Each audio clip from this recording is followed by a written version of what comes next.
Commissioner of Neighbourhood and Enlargement. Mr. Várhelyi is not present here personally, but he sent a video message to the participants of this conference that I will now share with you all.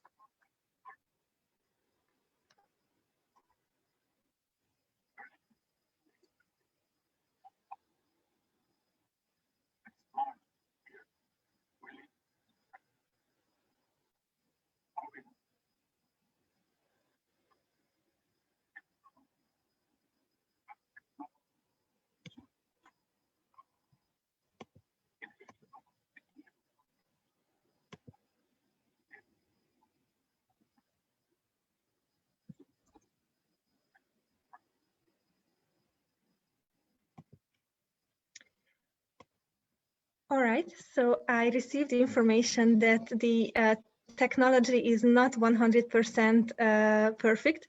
So so let's try again and hope it will work this time better.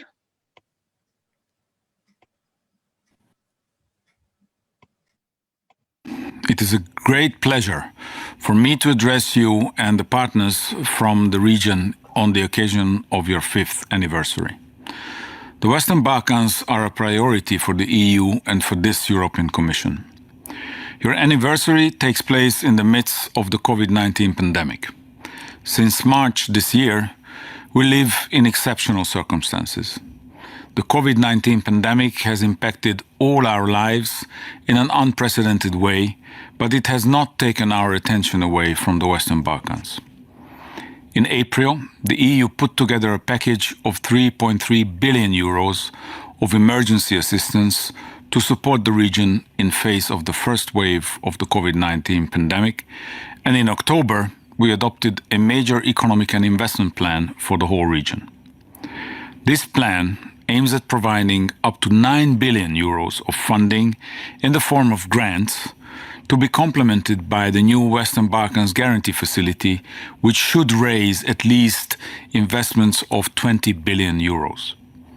The investment package is structured around flagship projects in key areas such as transport, energy, the private sector, and human capital development.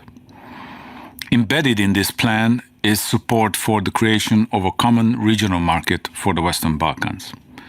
This is a milestone of economic integration in line with the EU acquis and on the way towards EU accession.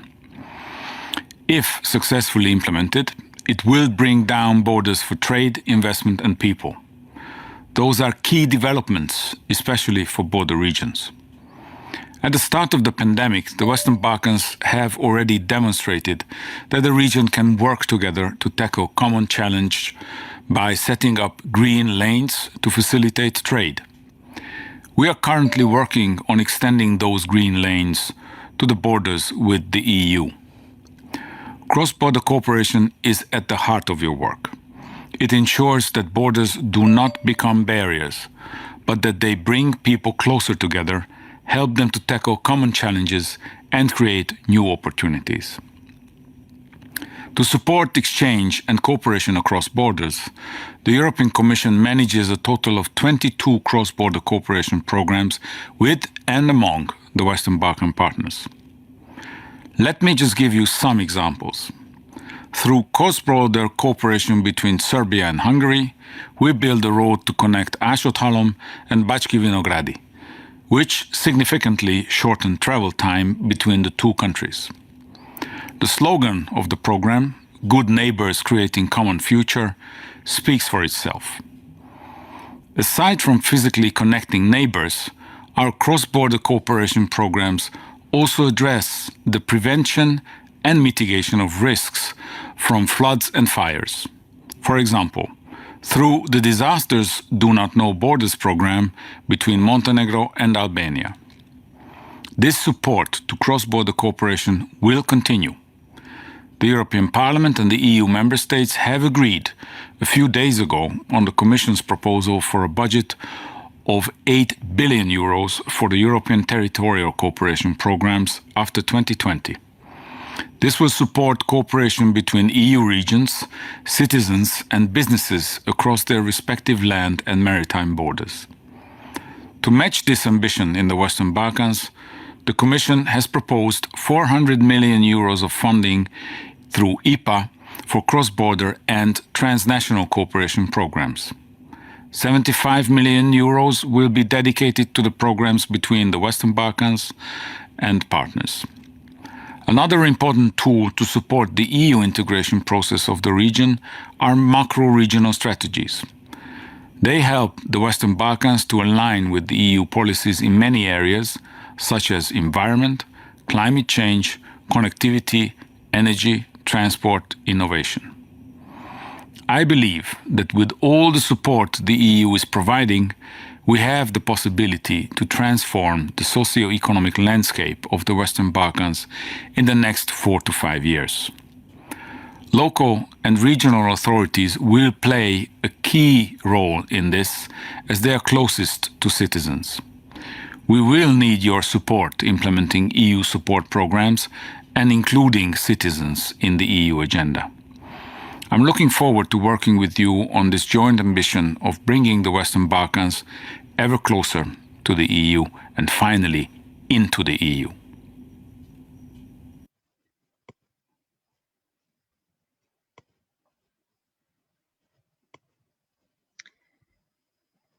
All right, so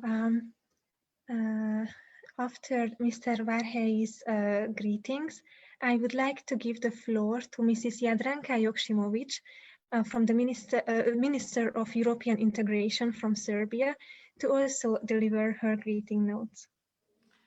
Thank you very much. I'm not from the ministry. I'm a minister for EU integration, a national IPA coordinator for Serbia for the last 6 years, and running all programs also when it comes to CBC programs and also Adriatic Union Initiative and then region strategies. So thank you very much for the invitation, and I want to congratulate the organizers for the anniversary, and really once again to thanks for opening your office in Belgrade, which I think it's really important and which will certainly contribute to the programs and even better projects and results in upcoming years.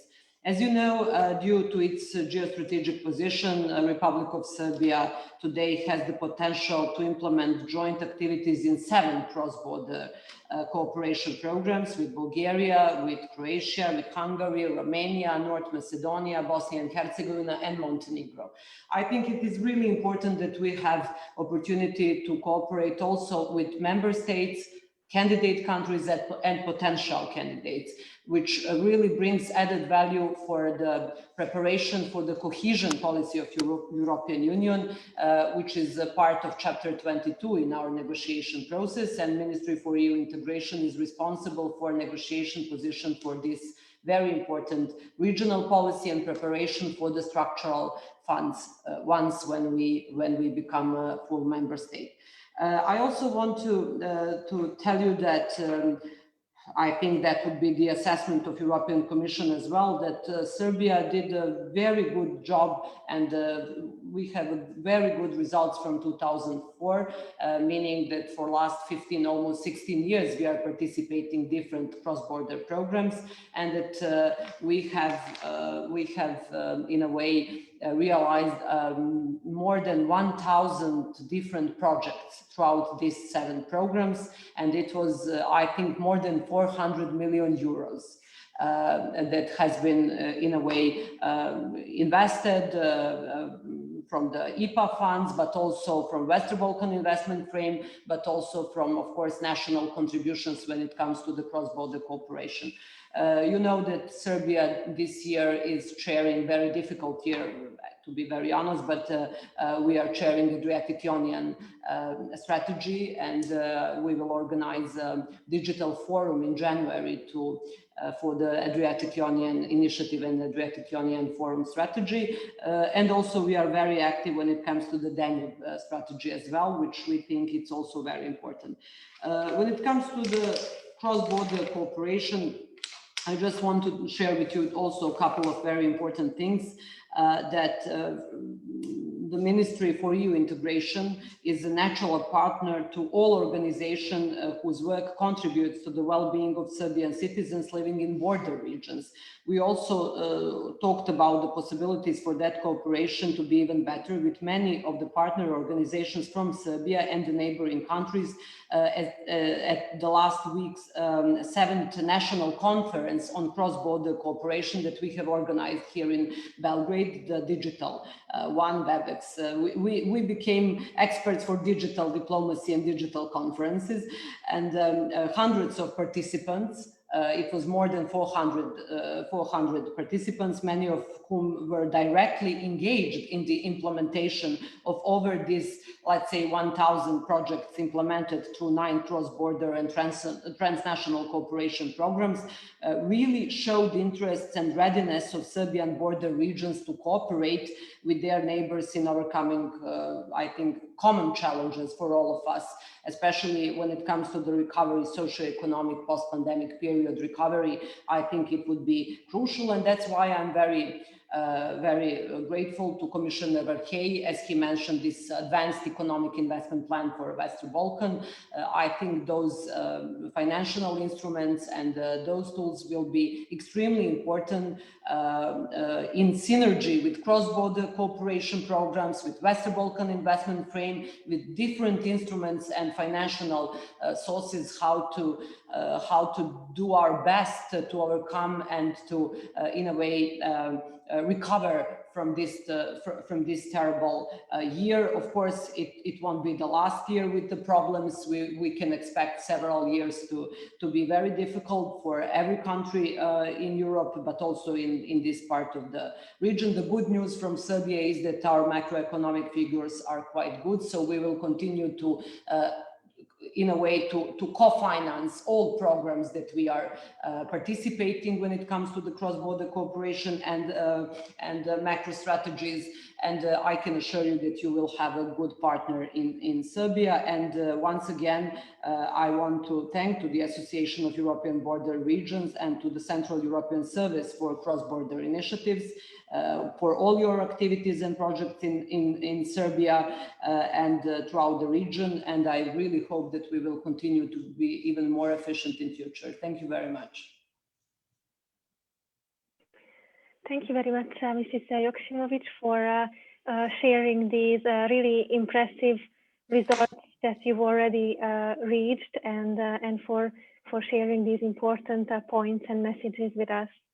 Now I would like to ask Mrs. Alina Tatarenko from the Council of Europe, the head of the Center of Expertise for Good Governance, to say a couple of words to the participants of today's conference. Hello, dear all, and thank you for inviting me. I hope you can hear me well. Thank you, and happy birthday, dear CESCI Balkans and AEBR.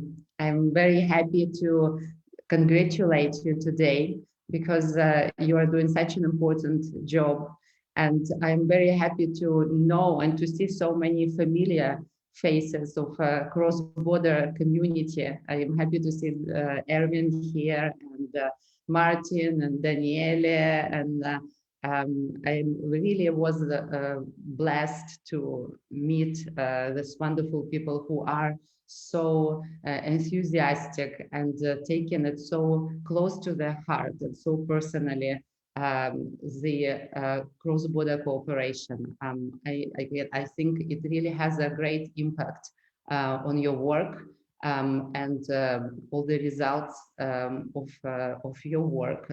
They are mainly thanks to your own personal enthusiasm and professionalism that you are able to show. We have first met, I think it was several years ago, at a Council of Europe conference in Dubrovnik. Since then, I think we just never left. We just always remained in touch with CESCI Balkans, with CESCI organization, and with AEBR. And we have done many projects together. If you are probably familiar, I hope, Council of Europe is one of the important players and actors in the field of cross-border cooperation. Of course, the Council of Europe's Madrid Convention on cross-border cooperation is one of the is the first and the main and the only international legal instrument, actually, which allows member states, let's say, gives encourages member states to allow local authorities to cooperate directly across the borders. And of course, it helps fulfilling the main objective of the Council of Europe, which is bringing the states closer together, bringing the countries closer together, which has, of course, direct relevance to the cross-border cooperation. We have 4 conventions in the area of cross-border cooperation, numerous recommendations, and what is important, also practical toolkits, which allow mainly focused on local authorities, because we believe that they are the ones who play the key role, because they are the ones who are situated immediately on the borders, and it is interaction between their citizens. It is their ability of their citizens to travel, to cross borders every day back and forth, to have jobs in one country and have a house in another country, and be able to use the services across the borders. They are directly concerned, and they have direct impact on the work and relations between the local authorities. This is why we are so focused on that, and also on the fact that this is, for us, this is a matter of good governance. I'm the head of the Center of Expertise for Good Governance, and our goal is to promote good governance everywhere in Europe.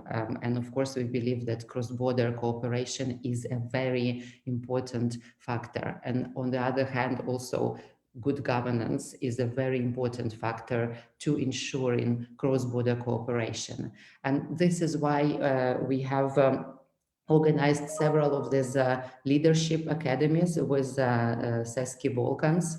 We have organized the Leadership Academy for cross-border cooperation between local authorities, mayors of Hungary and Serbia, Bulgaria, Serbia, Croatia, Montenegro, Bosnia and Herzegovina. So it was really interesting to see how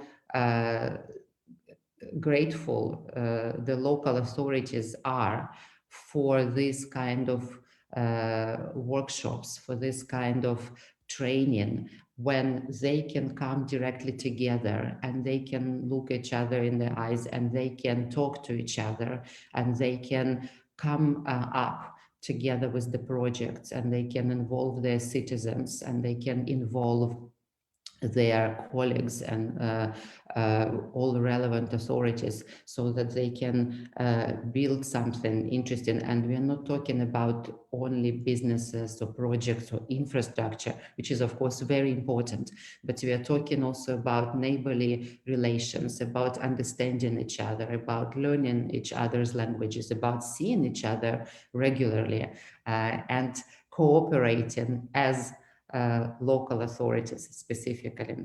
So I really, another interesting initiative that we have just launched together with CESCI Balkans was a training to launch a new leadership academy between local authorities of Greece and North Macedonia.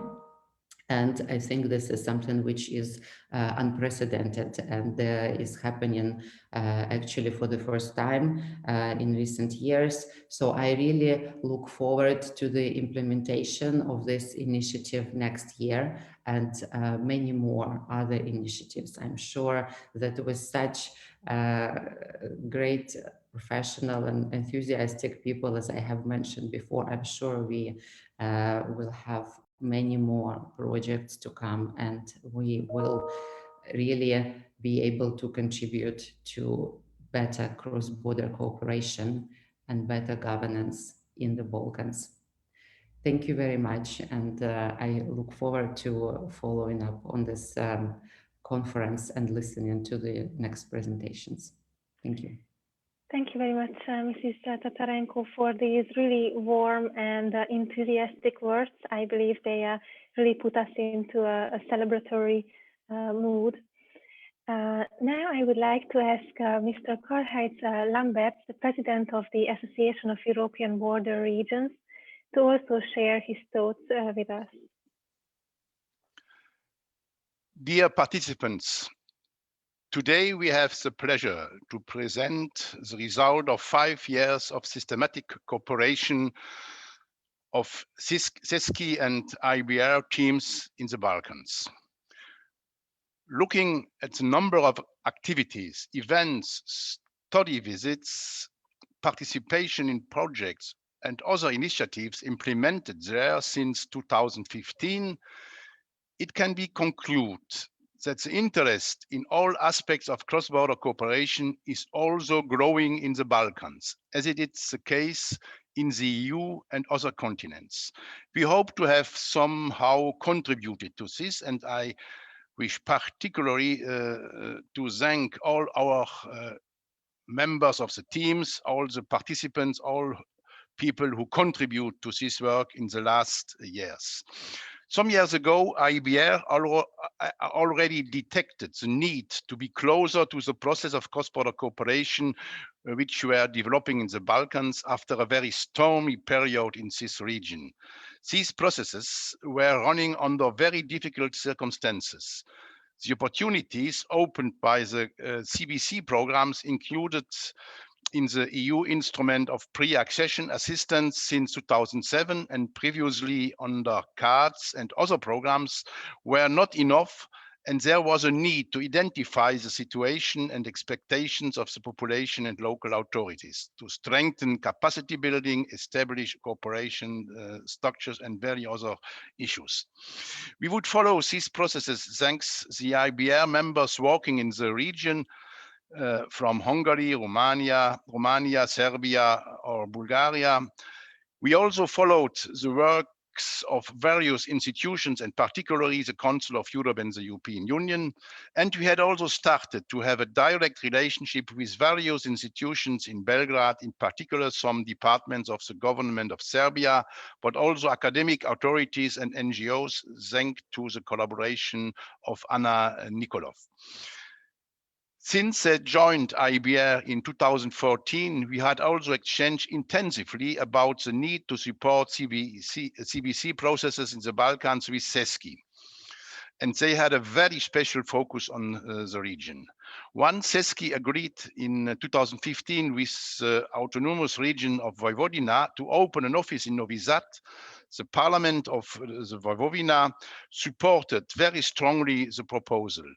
We came then together to the idea of opening a joint or twin office, and then we started working in Novi Sad in 2015. Lately, AEBR is working from Belgrade, also in the context of a strong collaboration, having organized many events, workshops, and taken part in projects and other initiatives in these years. Let me identify some significant challenges for cross-border cooperation in the region. Borders need specific coordinated management between both sides. They still face a variety of obstacles just because of the border. Coordination of public policies and services across national boundaries and different jurisdictions is a very fundamental issue. COVID-19 has shown the fragility of Schengen, but has also made more visible the strength of territorial cooperation and particularly of cross-border cooperation, entering national and international agendas. Many social ties may have increased during the pandemic, as well as global awareness for the need for effective joint action. In this context, I want to stress that functional cross-border regions is a promising concept, which is already becoming a reality in various cross-border regions, but it needs a strong commitment, especially of the national level. According to the OECD, a functional region is a subdivision of the territory where social and economic relations do not reflect geographically particularities or historical events. In our case, we would add across national boundaries. The development of these functional regions would make possible to implement successfully existing and potential instruments for cooperation, provide better services to the citizens living in border regions, open more opportunities for businesses, retain talent, and attract investments. Ladies and gentlemen, I want to conclude with some general remarks on cross-border cooperation. Cross-border cooperation is an important, difficult, but also fascinating task. It applies into all areas of policy making and especially in social matters. This has been made clear impressively in an almost dramatic manner by the handling of the COVID-19 crisis in recent months. Cross-border cooperation is important because Europe is a continent with the greatest density of national borders, and because European cohesion depends on whether it is possible to transform the borders, which are often seen as the ones of history, into strong wells of European integration. And this is particularly true in the Balkans.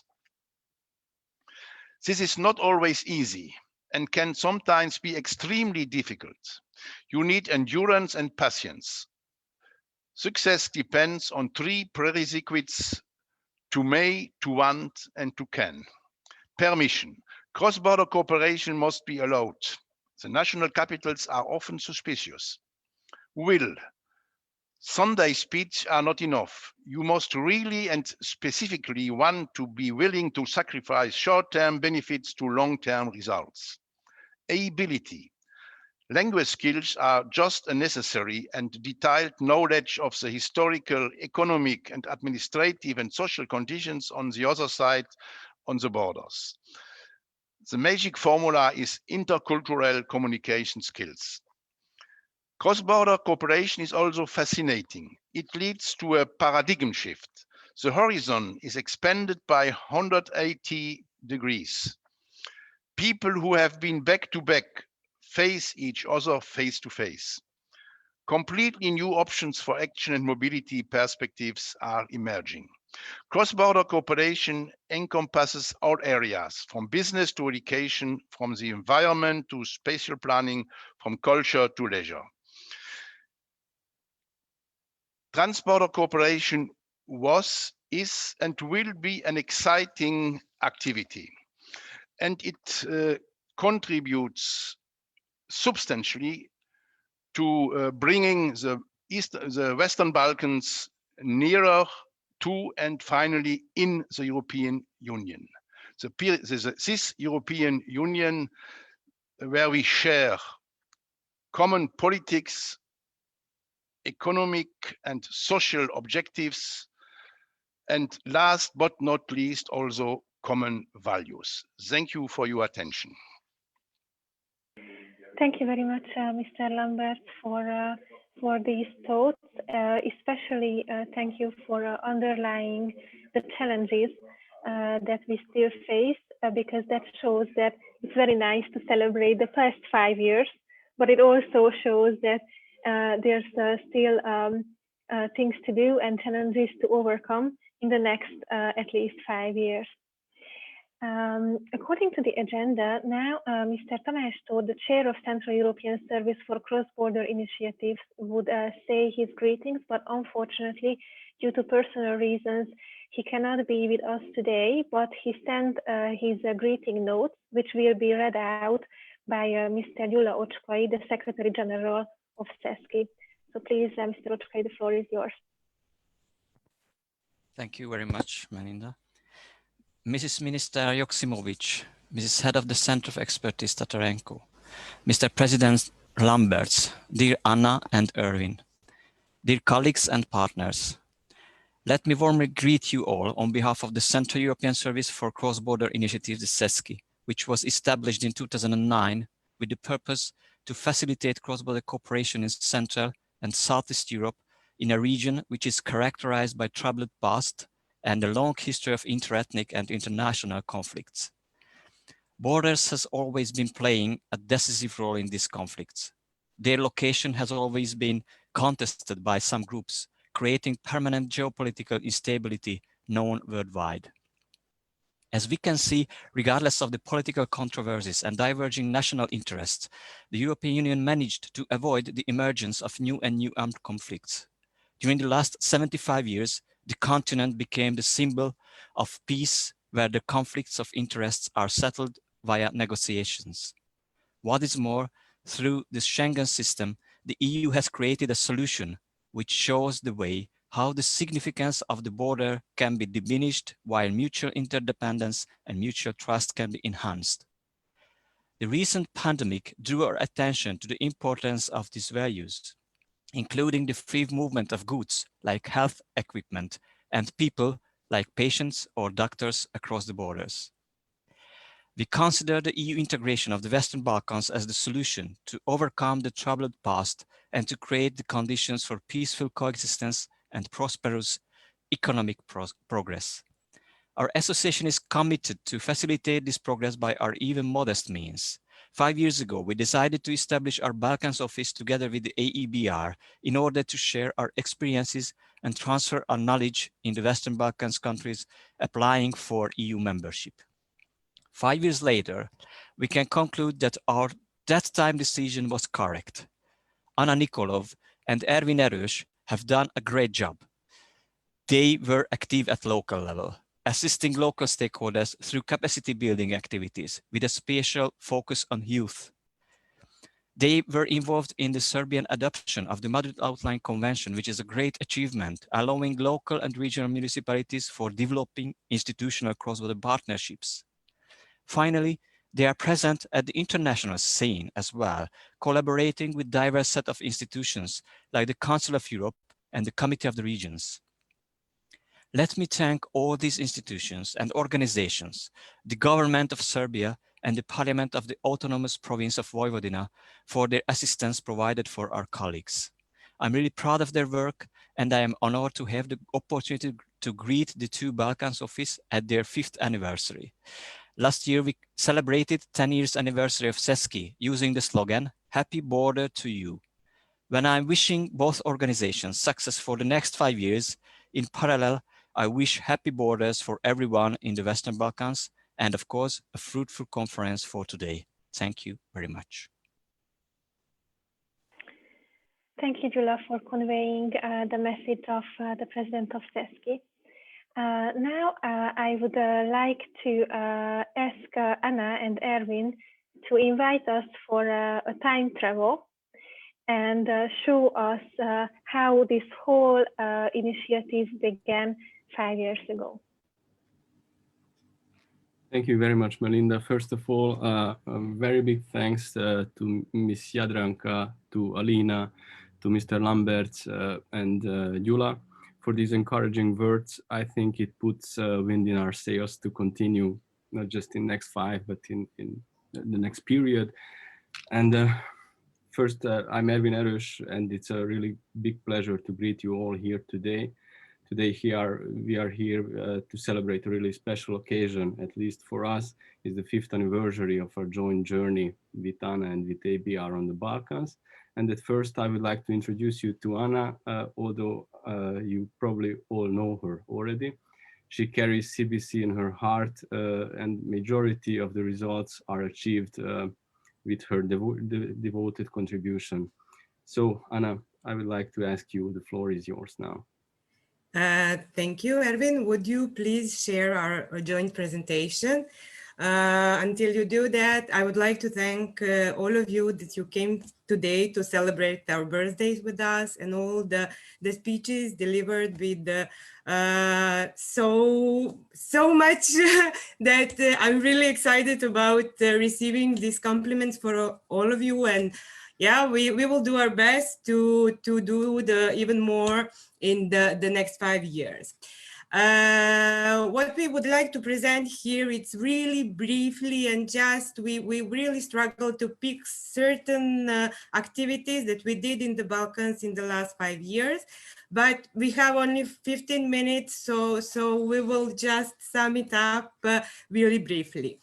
Erwin, next slide, please. To introduce you just back. Yes, perfect. We started with the preparation period in 2014, organizing many meetings with the stakeholders, especially in Serbia, because we were planning to have the office here and all over the Balkans. And then in 2015, together with the great celebration in Novi Sad, we opened the joint office together with the CESCI Balkans. Here in the Balkans, we are with the mission to contribute to the cross-border community and to create the nurturing environment for the cross-border practitioners, enthusiasts who, with our support, can fulfill their full potentials. And our task here that are during these 5 years, and it will be in the future, is to strengthen the Euro regions in the Balkans, to act as a platform of exchange of experience and information, to initiate and support the cooperation across the Balkans, to provide the support in solving the cross-border obstacles, and also to capacity building of the stakeholders that are implementing these cross-border projects, and to detecting what they need actually during the research and the strategic plans that we're doing during the years, and to address these specific issues with the tools that we can find all over the Europe. And the last but not the least, the most important maybe for us in the last 5 years was to support young people, to empower them with the knowledge on the cross-border cooperation, and to support the activities of the AEBR network of young leaders for cross-border cooperation that was established at the opening of the offices in 2015. What we achieved for the future generation. We did a lot in these 5 years, and one of the results is for certain youth charter for the cross-border cooperation that was done in 2016 and 2017, and it was delivered by young people to the young people. So everything that is in charter was actually from the young people that we collected during the many workshops and the meetings with them, and then discussing and putting all together with the deliverables that we want you to achieve in the future. Next, we have 2 networks that are, not next slide, sorry, Erwin.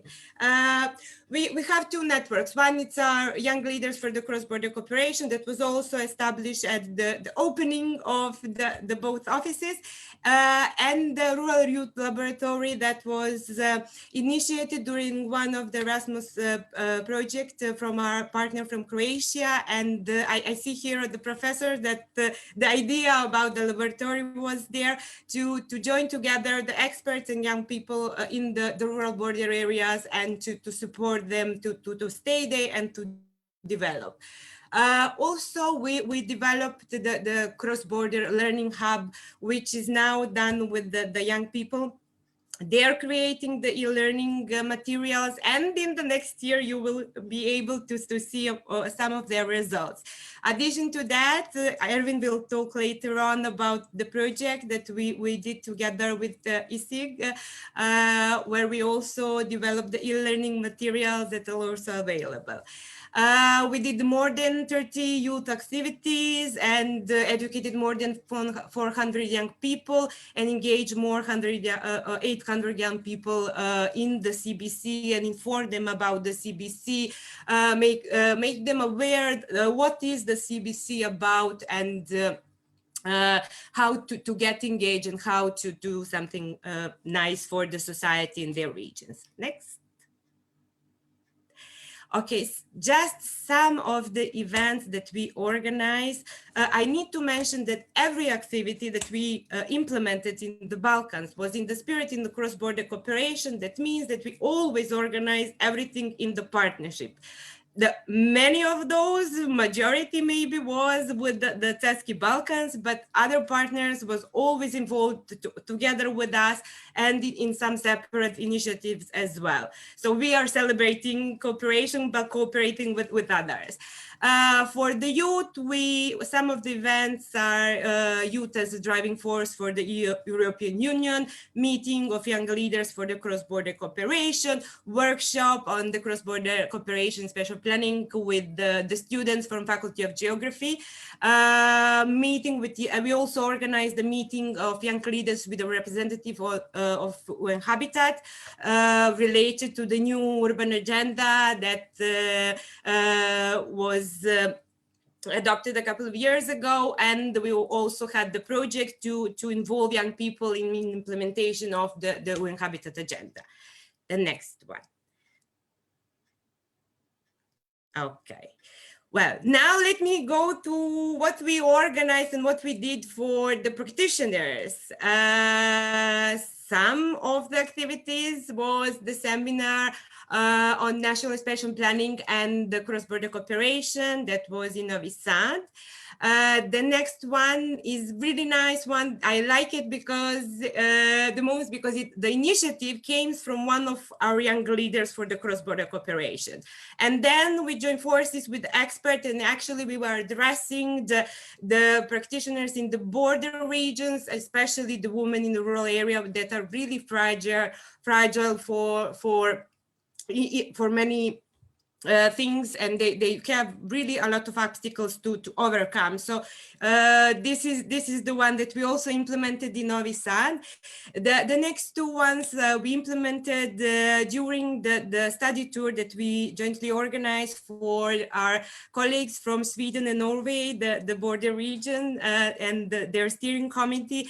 They came to the Balkans, and we had two seminars, one in Belgrade and one in Euroregion Nishava in Pirot. And I have to say, from their experience, with their words, when they came to Balkans and visit our region, they said it was the lifetime experience, and the perception that they have on Balkans, they change it in a very, very positive way. So this interaction that we also provide between the region all over the Europe with the Balkans, introducing them to each other, really brings the positive change for the region and for the EU as well. The last one is related, of course, to the COVID that we needed to organize online, and it was related to the constraints that the border regions and everybody is dealing with in the pandemic, with a special focus on IPA countries. Next one, please. What we also do for the nurturing environment of practitioners. On ratification and EGTC, Erwin will tell you more about the process, but what we are doing also, we are advocating for the cross-border territorial integrated tools. Some of them are territorial integrated investment, community-led local development, territorial action plans for employment, which are part of the territorial action plans, and small project funds. Here, I would like to emphasize the TAPE because we had in the last 2 years a really nice interaction during the process of creation of the National Urban Plan of Republic of Serbia. The process was open for all the stakeholders that want to get involved from the whole Serbia, and we was there on all of these meetings addressing on how important is to emphasize the cross-border cooperation, how the urban areas and the rural areas around can complement to the whole development of the country.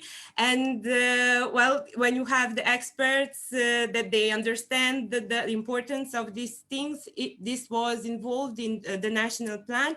And during this year, it was the action plan for this national plan was delivered, where we also proposed the territorial action plan for employment, of course, because the employment in the border regions will be in the next year something the most important things, because we will all suffer because of the closing with the borders and the pandemic. Now this still needs to be adopted by the parliament, but it's there. So there is the influence that we could offer, and in the interaction and communication with the governments, which we had really great experience. There are some results, and that in the next ways we are planning to do the education, all these territorial integrated to first one, it's going to be the tape. I would pass the floor now to Erwin. He will tell you more about the CESCI Balkans and also some joint and some of their initiatives. Erwin, the floor is yours. Thank you very much, Anna, for this lovely presentation. On this very same day, just a year ago, I have received a really special gift from my wife, and it was a framed picture of an ultrasound examination. And it's not really difficult to guess that it was the way that she wanted to inform me that she's pregnant with our second baby girl. So that was my birthday gift a year ago. And this year, it seems I got this special gift from my colleagues to co-organize this rather big event. Thank you for it. I know it was not intentional to have it on this date. And I guess I just lost 3 minutes out of my 7.5. So let me start quickly to say a few words about CESCI. We are a specialized institution in cross-border cooperation. The office for the Balkan region was opened in 2015. And where we work would be the Central Europe, the Balkans, or so to say, the Danube region. We have a network consisting of 3 offices, one in Košice, which is for the Carpathian region. Then we have my central or main office in Budapest for Central Europe. And then the office in Novi Sad for the Balkan region. You can see some of the main fields of activity here on this slide. And I would like to highlight a few initiatives. Sorry, let me just try to go here. Yeah.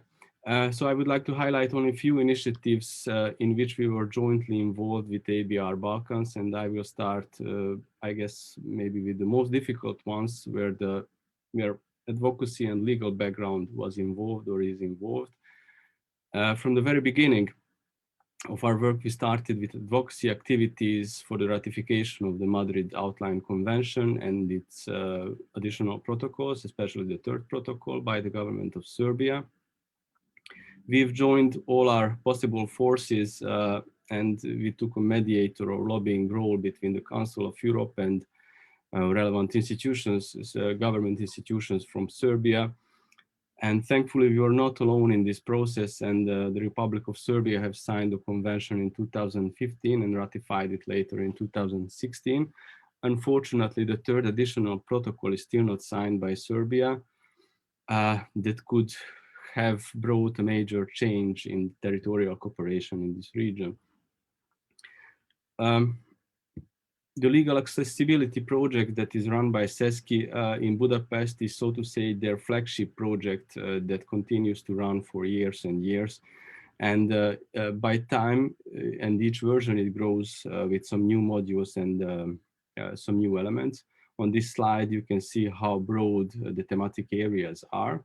But for now, I would like to focus on only one, which is the legal harmonization in Serbia. throughout this process, in continuous consultation with the Serbian authorities, we have made a study or an analysis that was led by Anna on Serbia's participation in EGTCs and ECGs. The study elaborated a legislative proposal for applicability of the regulation, and it delivers a concrete proposal on the EGTC law for Serbia, which I think it's really important. And we also organized a big conference called New Opportunities in Cross-Border Cooperation in the Balkans. It was organized in the Assembly Hall of Vojvodina with more than 140 participants. And I guess it's not a race, but sometimes it's good to have an overview in the region regarding the Madrid Convention and its protocols, how the country stands with that. In my next chapter, I would like to say a few words about our activities related to research and planning. First, I would like to start with the first phase evaluation of the Hungary-Serbia IPA CBC program that was conducted by our main office in Budapest, and we took over the activities on the Serbian part. Then for the same program, we were involved in the thematic preparation, but for the next thematic period or next period from 21 to 27. And it was organized again in the same manner. It was conducted by CESCI, and we worked in Serbia, organizing territorial and thematic workshops, led the surveying and interviewing process, analysis of relevant Serbian strategic documents, etc. And the detailed analysis is basically published in the big document of the territorial analysis. We also conducted the development of a regional touristic development strategy for Vojvodina that included a big 4-language portal that presents more than 500 points of interest. It was a really demanding task and a complex workflow involving more than 70 experts and associates in this process. And let me now quickly jump to the projects. The first would be SECO 2. It was a joint initiative between ESIG, AEBR, CESCI, and CESCI Balkans, aiming to strengthen the cohesion between the two macro regions, the Danube and the Adriatic Union, focusing on the next generations. Anna already mentioned this project. It was funded by the Danube Strategic Fund, and some of the main outputs of these projects was to develop a macro-regional online platform for cross-border cooperation, to develop a cross-border cooperation toolkit, and to organize a big international conference and the Youth Leadership Forum, which we did and organized in Montenegro in 2018 in Tivat. Here you can see some pictures, and you can see some familiar faces, I hope, here. And if we are speaking of youth, I would just quickly mention a few Erasmus Plus projects that we did also to empower the young generations. These were implemented in Hungary, in North Macedonia, and Romania. And I know, I guess I'm too fast, but I'm trying to fit the schedule. And let me finally get to the initiatives, the ones that are related to capacity building, and these are my favorite ones. I'm personally very happy and honored to have a great partnership established with the Council of Europe, the Center of Expertise for Good Governance. And for the third year, CESCI is implementing the Leadership Academy program of the Council of Europe in Serbia and the neighboring countries. And Alina was already mentioning some of these, so I'll be quick. So the first one in 2018 was organized in this trilateral border region of Serbia, Croatia, and Hungary. Then next year in the Serbian-Bulgarian border region in Nišava. And the third lap, we were about to organize it for the local authorities of the bordering regions of Greece and Northern Macedonia. And we have organized the launch event, and I hope that we'll be able to organize the training sessions on spring next year. The Leadership Academy program was developed for local government units, and I believe that it provides the participants with some of the best available tools in Europe when it comes to good governance and cross-border cooperation. Sorry, sometimes I'm losing control over this presentation, I'm sorry. And in the end, what we are always seeking for when it comes to cross-border cooperation, I guess, is to establish a sustainable, strategically planned structure of good cross-border governance structure, and not necessarily institutionalized one. And I think that this program is very applicable and extremely needed on the Balkans, because it brings change, contributes to shifting mindsets, and it promotes leadership based on values and promotes the importance of good governance, which is, I think, of utmost importance on the Balkans. We have some really good news in the end that will come up with a great publication or our joint mission, I guess, very soon. Thanks again for the support for the Council of Europe. We'll deliver this publication to all of you in the next period. And I would like to close my session with something I heard yesterday in a workshop. We were shown a beautiful example of higher education organized in a cross-border context in Ireland. Of course, all the questions raised were related to strategical support, to legal background and obstacles, etc., etc. And the answer was really plain and simple, and yet I think really beautiful. And the gentleman said, if the heart is in a good place, head will follow. And with these words, I would like to close my presentation and our joint presentation. And with these words, I also would like to say a big special thanks to our Secretary General, Mr. Ocskay, and the Secretary General of AEBR, Mr. Martin Guillermo. They both gave their best and provided us all the support we needed on this journey. Thank you very much, and thank you for your kind attention. Thank you very much, Anna and Erwin, for this completely hopeless attempt to pack everything that you did in the past 5 years in only 15 minutes and give us a quick overview about what had happened. So thank you very much. And as you also referred in your presentation, you've been doing a lot of work on integrated cross-border cooperation as a means of trust building, as well as functional regions. So in the following, we asked for very accomplished presenters to share some of their thoughts and findings and experiences on on these topics. So firstly, I would like to ask Mr. Andreas Faludi, the Professor Emeritus of Delft University of Technology, to what I believe will be a world premiere, to hold his first presentation ever over Zoom. So Mr. Faludi, the floor is yours now.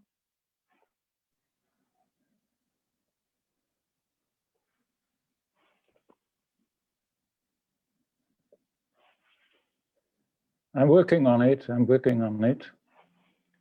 It looks promising. So far, so good. It does, yes. It's probably you just now need to tap on somewhere on your screen, and then you can select. Yes, now you can select your presentation. Okay. Can you see it? Yes. Okay. First slide is black. Yes. I'm using this slide just to say that I have fond memories. Thank you for inviting me. I have fond memories of Novi Sad. I've been there once, and it was a very pleasant day. I was brought by my hosts from Belgrade, and Novi Sad somehow looked familiar for somebody who is familiar with Austria-Hungary. Some of the buildings really reminded me of government offices of the old monarchy. I was also, I was taken to the bridge, which you have rebuilt, and to the castle on the other side. So I have fond memories of that. I also want to, oh, wait a minute. No, that's not what I wanted to do. Yeah. I also wanted to present you with a map of my hometown. Actually, it's my hometown embedded in all the functional regions surrounding it. My hometown is Delft in the Netherlands, and Delft is a city of 100,000, and it's well run within its borders, but also it has to rely on a lot of functional regions which are overlapping. And this is really what I wanted to impress upon you. No single authority on whatever level is a law to itself. They all rely on functional regions, functional services like water supply, like sewage disposal, but also social services, which are done jointly. So that's what I wanted to say in respect to my own hometown. Now, cross-border cooperation itself, first of all, I will share with you some of my experience of border crossings. I will then talk about a concept which I use in a critical sense, territorialism, which is almost the opposite of recognizing functional regions. It is the idea that a territory and an authority responsible for that territory, like a state, but also a municipality, is a law to itself.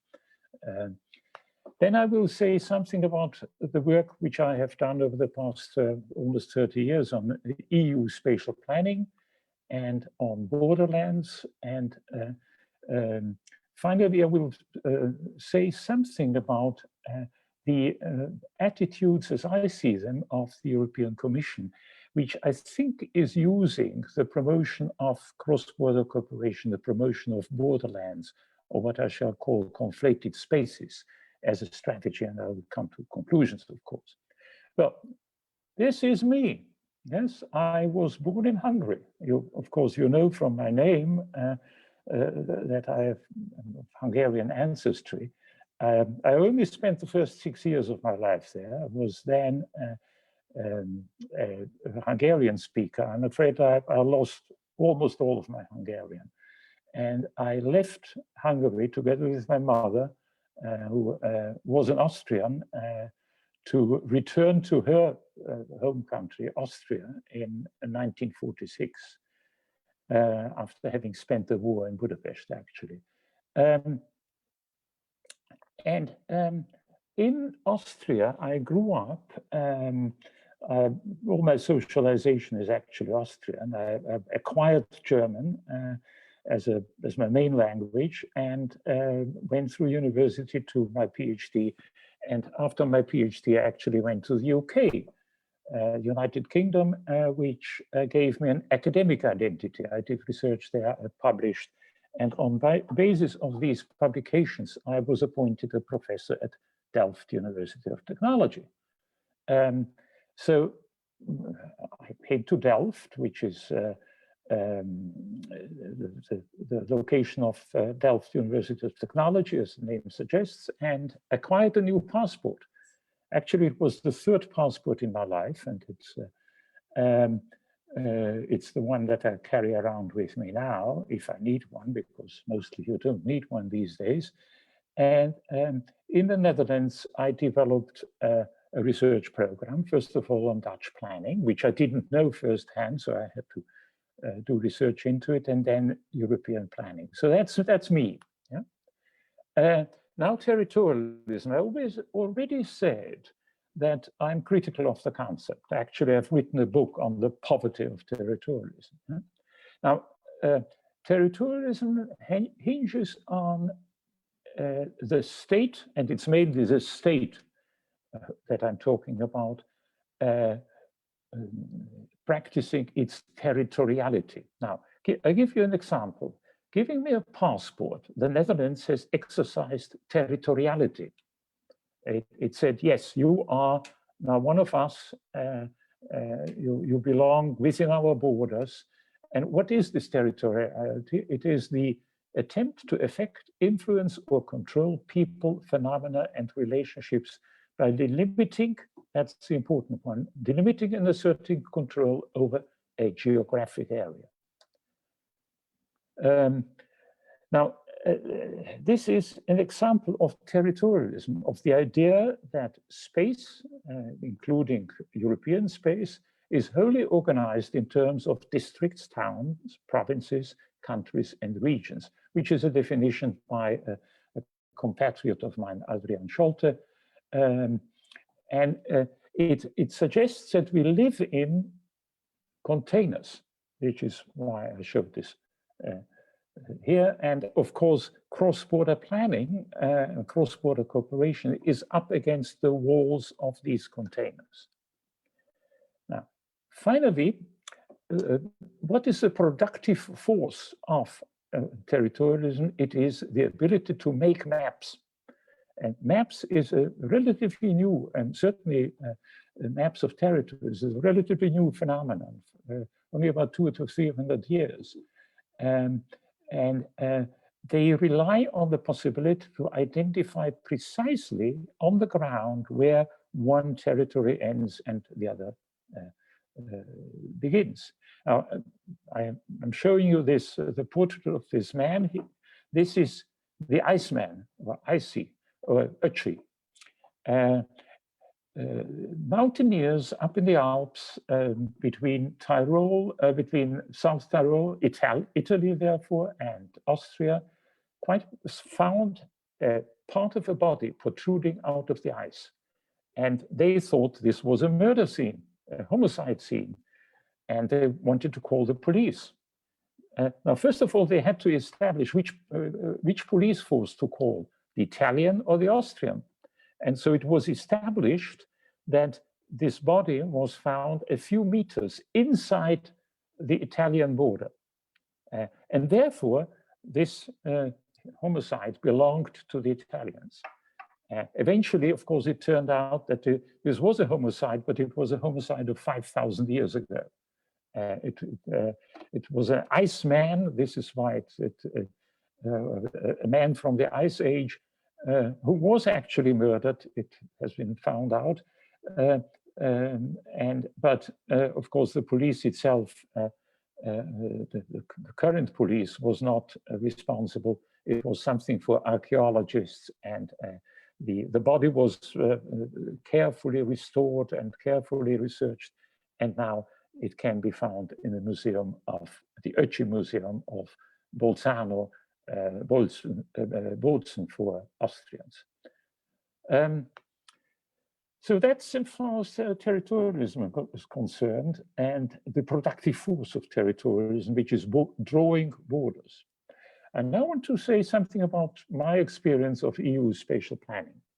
Of course, you all know the structural investment funds, or the cohesion policy, as it is often called, and it is territorial in that it is directed not only to states, but also, and in particular, to certain areas within states, the least advantaged regions, as they are sometimes called.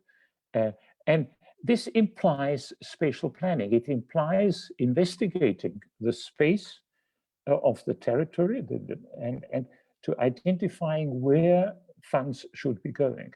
A form of spatial planning is implied. Now, back in the early 1990s, some member states of the then Europe 12, later to be extended to Europe 15, decided to do a kind of European plan called the European Spatial Development Perspective, in English at least. It has very different names in some of the other languages. And the idea was to draw up a kind of strategy for Europe to support the policies of the EU. And I've written a book about it together with a colleague of mine, The Making of the European Spatial Development Perspective.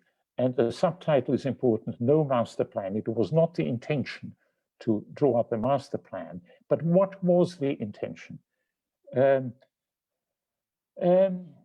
This changed during the process, but what was very evident was that territorialism, meaning looking after your own territory, each member state, a representative of each member state, being beholden also by his or her own government to look after the interest of the state was very strong. And this actually meant that the European Spatial Development Perspective did not amount to much.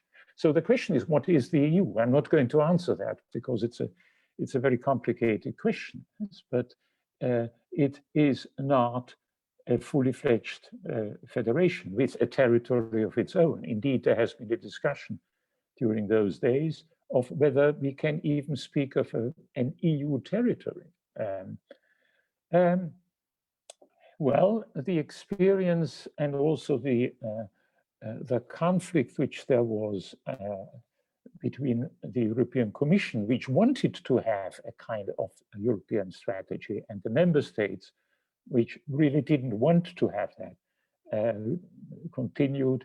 Eventually, the European Commission, respectively the European Union, decided to drop this whole exercise in terms of spatial planning and introduce a new concept, territorial cohesion. Territorial cohesion is now in the European treaties. It's part of the Treaty of Lisbon, which came into force on the 1st of December 2009. And it's an objective of the Union, and it's a shared competence. Nothing much came of this, not in the terms of any kind of EU strategy. Why? Because some of the member states, in particular at that time, the United Kingdom, but also Germany, said that no, we really shouldn't do this. And a shared competence is always, exercising a shared competence is always dependent on the acceptance of at least the majority of member states. So territorial cohesion itself is what's called a lame duck, and the momentum has been lost, except for one, European territorial cooperation. European territorial cooperation is the one topic, the one line of action where the EU is still going strong. And what this results in is a series of overlapping functional areas, crisscrossing as they should, national boundaries. And I've chosen here a map of Austria and of Hungary, which includes the Vojvodina, as you can see, as one of the areas subject to cross-border cooperation. And the overall picture which you get here reminds much more of the Middle Ages. The Middle Ages were characterized not by states and not by hard boundaries thrown around states, but they were characterized by overlapping areas of action and policy. So indeed, one of the subtitles of the subtitle of the book that I've published is two words, neo-medieval EU and neo-medieval European spatial planning. And I think this is the reality. Now, of course, the implications of this are vast, and I cannot go into this. And indeed, I mean, it's still something to be explored. So that's the story of European spatial planning as I see it. Now, as part of that story, I find that the EU identifies what a very talented PhD of mine, Eva Burkhardt-Hofer, has called conflated spaces. We found in the various documents published by the EU in particular, 4 different territorial cohesion storylines, but there's one which Eva Burkhardt-Hofer added. Now the first storyline is, of course, EU imbalance. There should be some kind of balance throughout the territory of the EU, which is the rationale of the cohesion funds. Yes? A second rationale of the cohesion funds, which has come up, is that the EU should be competitive and regions should be competitive. The third one is that the EU should be green and clean, and you see the emphasis in both cohesion policy, but also, and in particular, in cross-border cooperation on green and clean projects, and also the various spatial policies that are being practiced should be coherent. But there's a fifth one. And the fifth one is to reduce border effects, to conflate spaces. And once again, this particular storyline is being operationalized through European territorial cooperation, the various what used to be the Interreg programs, which still go under Interreg. Now, this is a map from the Mission Opérationnelle Transfrontalière, an institution well known to you because it's actually promoting cross-border cooperation in your area as well, or supporting it at least.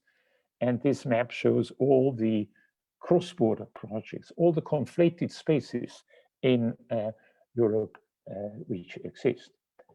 And there's much interest also in between scales, borderlands. I mean, this is a map of the current, until 31st of December this year, transnational areas. And I occasionally lecture in Austria. And Austria, for instance, is part of these three overlapping cooperation areas, and so can engage in projects with various partners, a great variety of partners. But Austria is not unique in that respect. There are many others as well. Now, my question that I am putting before you is the support for conflated spaces, the support for cross-border cooperation on behalf of the European Commission, which is, of course, the think tank behind this, a strategy? And if so, what is the strategic aim of this strategy? And this is not my analysis. It's an analysis by Eduardo Medeiros, from well known to CESCI. He is Portuguese, and he has said softening the grip of states promoting European territorial cooperation is, he puts a question mark behind it, is it a deliberate strategy? Well, my answer would be yes, it is. Yes. Why? Because this would fit into a pattern of the strategy of the European Commission. First of all, the promotion of multi-level governance. The Commission was trying, and now we are talking about way back in the 1990s, yes, was trying to establish direct links with regions. And it succeeded in doing that, past the gatekeepers of the member states. I mean, now increasingly the member states are, of course, reasserting their role, but originally the European Commission brought regions into the game. And in so doing, the European Commission was actually challenging state territorialism. This is in a strategic interest of the European Commission. It's a strategic interest of whoever wants to promote European integration. Why? Because states, and we see this increasingly in the current situation, states are increasingly resistant to ideas of European integration, where it seems to, watch my words, seems to affect their own interests. Yeah? And there were further initiatives taken, all by the European Commission, and for instance, the introduction of European groupings of territorial cooperation. I need not tell you, because you are, of course, an example of a European grouping of territorial cooperation. But again, this one was looked upon with suspicion by some member states, and it's not compulsory, and it's something that has been set up 15 years ago. It was celebrated at the beginning of November through a video conference in Paris. Well, it was actually a video conference, but it was organized from Paris. And also the same European Commission has now proposed, together with some member states, Luxembourg in particular, for very obvious reasons having to do with the position of Luxembourg, to introduce a new mechanism called European cross-border mechanism. And again, this is being looked upon with great suspicion by the member states, and I'm not certain whether it will ever come off the ground. And I don't want to explain to you the details. It's a complicated story, but it would mean a great advance in terms of facilitating cross-border cooperation. So I'm trying to, yes, and of course, CESCI itself is a product of this, and I know that the Hungarian government, for reasons of its own, is very keen on promoting cross-border cooperation, and it's the Hungarian government or Hungary is a champion in introducing European groupings of territorial cooperation. But what it does, what all these suggestions do, is to soften the exercise of sovereignty which is so closely related with territorialism and with exercising controls at the borders. So that's an indication of the tensions which exist around your own practice, your own experiences. Well, I come to conclusions. Well, first of all, one conclusion is that borderlands or conflated spaces are reinventing themselves. They have always existed on the ground, of course. They have sometimes been brutally interrupted by war, by the establishment of new states after war, and this has been going on throughout the 20th century. It's not a recent phenomenon. But they are reinventing themselves, making use of cross-border cooperation. And it's in the border areas, and here I'm again quoting an article in the book by Medeiros. There the EU manifests willingness to develop a framework in which the European territory is considered as a whole, and where borders as lines of separation are challenged. You in cross-border cooperation are challenging borders. But the EU, in doing so, comes up against political stakeholders in many countries calling for reinforced control at national borders. This is your situation as I see it. I need not tell you, but because you experience it all the time, but it's something that that needs to be told nevertheless to a greater public. And whenever I give presentations about territorialism and its effects, I'm referring to cross-border cooperation as an example. Thank you very much. Thank you very much, Mr. Faludi, for this truly thought-provoking presentation. I would like to grab the opportunity here to say to the participants that you can jot down your questions or remarks. And if we have a couple of minutes at the end of the session, we can also have a discussion about maybe one of these questions that Mr. Faludi just raised now in his presentation. So now passing the ball to Mr. Kai Böhme, who is a partner and director of Spatial Foresight, to listen to his presentation. Mr. Böhme, the floor is yours. Thank you very much, and good morning, and of course, congratulations to your anniversary. I think that is very important, which I will try to highlight in my presentation, which for some reason at the moment hides on my computer. Here we go. So what I would like to stress, continuing on what Andreas Faludi just said, is that actually functional regions integrated cross-border cooperation is part of Europe. And I would say nowadays it's a necessity, it's not a luxury anymore, which underlines how important the work that you are doing in your organizations actually is. And I will draw for that on a few insights from the Territorial Agenda 2030, which was agreed at the intergovernmental ministerial meeting in December 1st, earlier this year. But I start a little bit broader and not going straight towards functional regions and cross-border cooperation, but looking a little bit on the challenges that we face in Europe. And I think most of us are aware. So we are having quite a big challenge in front of us in terms of climate change and the need to really adjust to sustainable development. And keywords are just the loss of biodiversity, land consumption, air, soil, water quality, secure, affordable, sustainable energy, just transition, circular economy, value chains, nature, landscape, and cultural heritage. I think there are quite a number of challenges that we face in Europe, and which in a way challenge a little bit the territorialism, as Andreas already pointed at.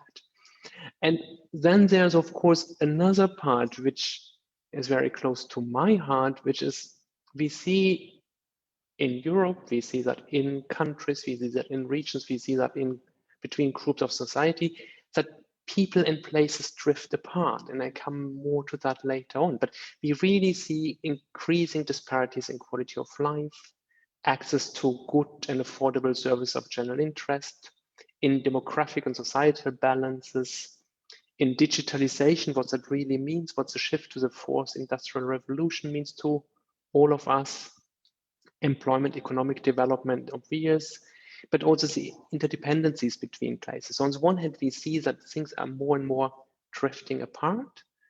And on the other hand, we see that we are more and more interdependent. And not only in Europe or in our countries, but even globally. And for me, the prime example for that is, of course, the COVID pandemic, which has shown that we are very heavily interrelated. So what happens here affects what happened there, etc. And closing regional, national borders doesn't really help a lot. At the same time, we see at the moment that the effects of the pandemic are actually increasing the disparities and the challenges we have. So that's at a very, very broad level. But if you want to approach them, and if you think about how can we work with that, you automatically get into the territory. And before coming more towards the policy answers, just some reflections from an ESPAN project, where very similar to that, it has shown that the key challenges we face in Europe at the moment are actually fragmentation and disintegration. The places left behind, geography of discontent are those words that are used in that context, but we see it really not only between places, we see it between groups of society, between cultural and political dimensions. And that becomes an increasing challenge. And that is where borders become visible again in some parts, even if we would like not to be those borders an effect of our daily life. But we also see what I mentioned earlier, is increasing spatial interdependencies, where what happens today in Hungary has impacts on what happens in Tirana, in Delft, or in Luxembourg. So there are a number of those things, and that are kind of both negative and positive spillover effects and externalities, which don't really nicely adjust to those kind of territorial containers that Andreas talked about. So we see there kind of all kinds of links and flows which introduce a new way of thinking territories, and not such very nice static ones that we try to put on maps usually.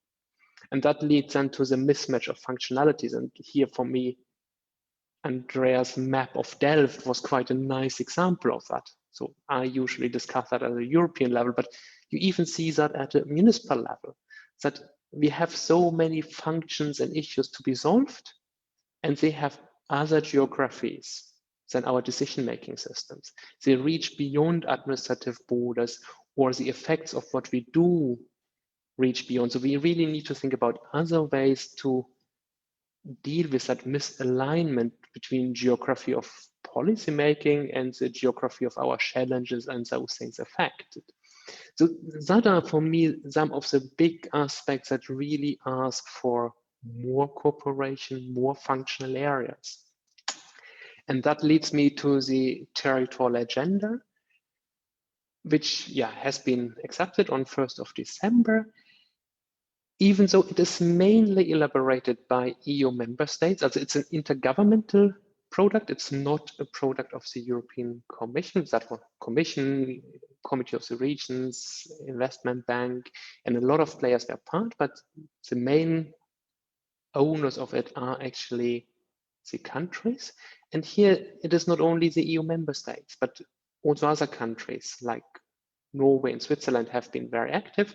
And it's made very explicit in the agenda that there is no delineation of where it should be used or applied. So that means they invite actually actively also all neighboring countries to have a look and join the efforts. So that is then, of course, an opening also for the Western Balkans. What the territorial agenda aims at is supporting a future for all places and all people. And that puts it down in two main objectives. So one is kind of a just Europe, where there are future perspectives for all places and people that really, regardless of who we are and where we live, there is a positive future outlook. And Green Europe that seeks at protecting our common livelihoods and that shapes the societal transition towards a sustainable development. So it fits very well into those stories and that Andreas had in his presentation. If you look a little bit deeper into, in particular, into the Just Europe objective, you find three priorities, which very much link to the work you are doing. So one is kind of a balanced territorial development at a European transnational scale. And there it was in the discussions of the member states very important that this makes use of Europe's diversity. So it's not an idea of having a homogeneous Europe, but really using the diversity we have in Europe to kind of flourish in a balanced way. And that's at a European scale. But it was very clear that this Just Europe is also at other scales. And in the discussions between the member states, there were two that were very prominent and that translated then into two priorities. The one is functional regions. And here they are really not defining the functional regions. They're saying a functional region really depends on the function and can be larger, can be smaller. And again, I think Andreas' maps had quite a lot of things, how that looks like in Delft and could be different in other places. But to make sure that there is a convergent local and regional development and that inequalities between functional places are not getting excessive or are as little as possible.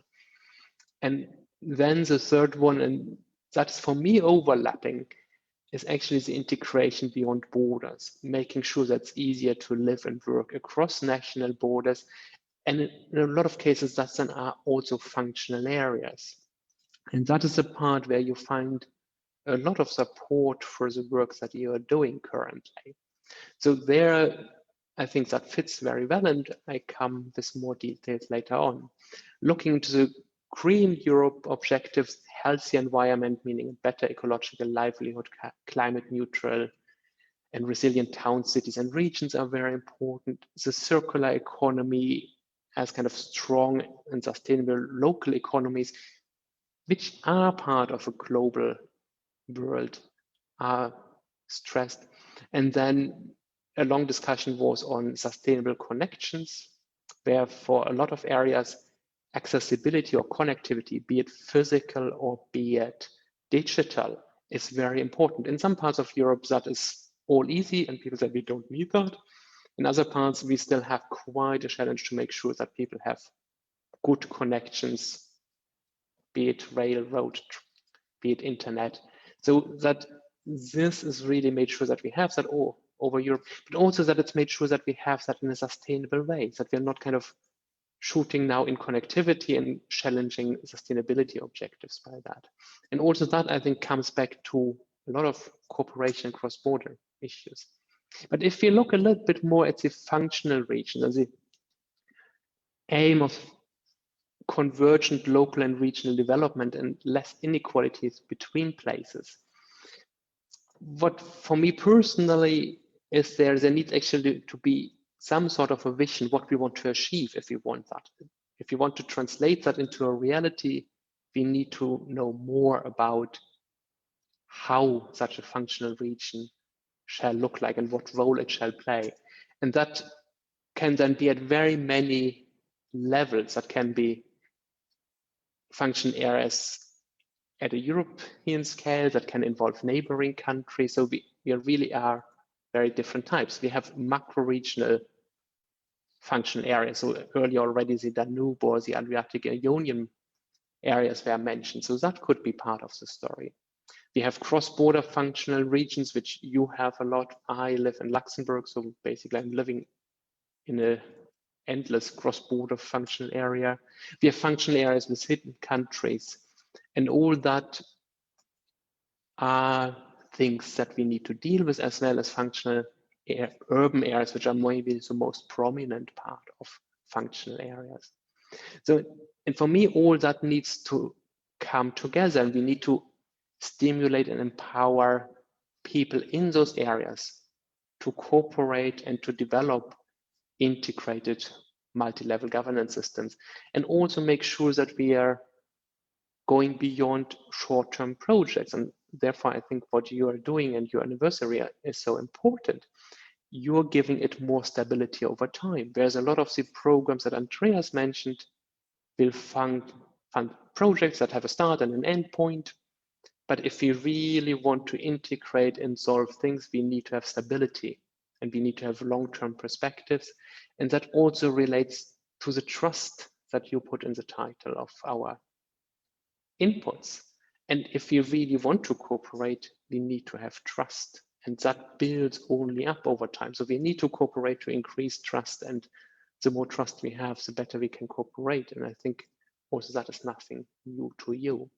So these are, for me, the elements where I think functional regions, cross-border functional regions are very important, but we need really to make sure that we have that wide understanding, that we are not having some sort of a blueprint what it should be, and that we go for empowering local players in those areas to do that and shape those areas.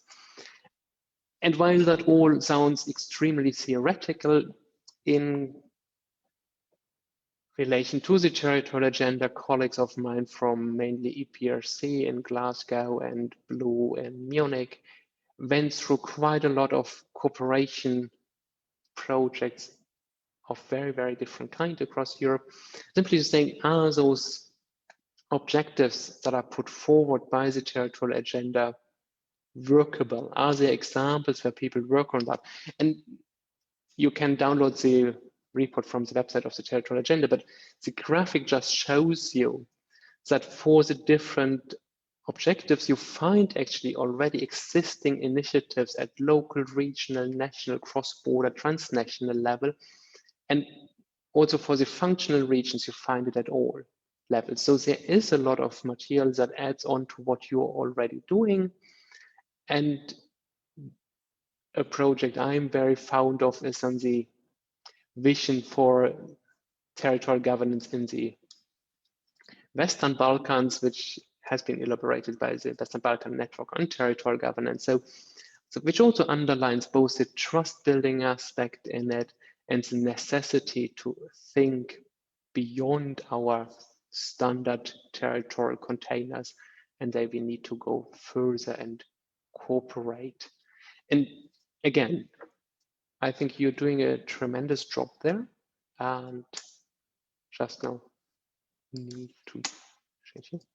And would like to congratulate and thank you for inviting me to that event. Thank you very much.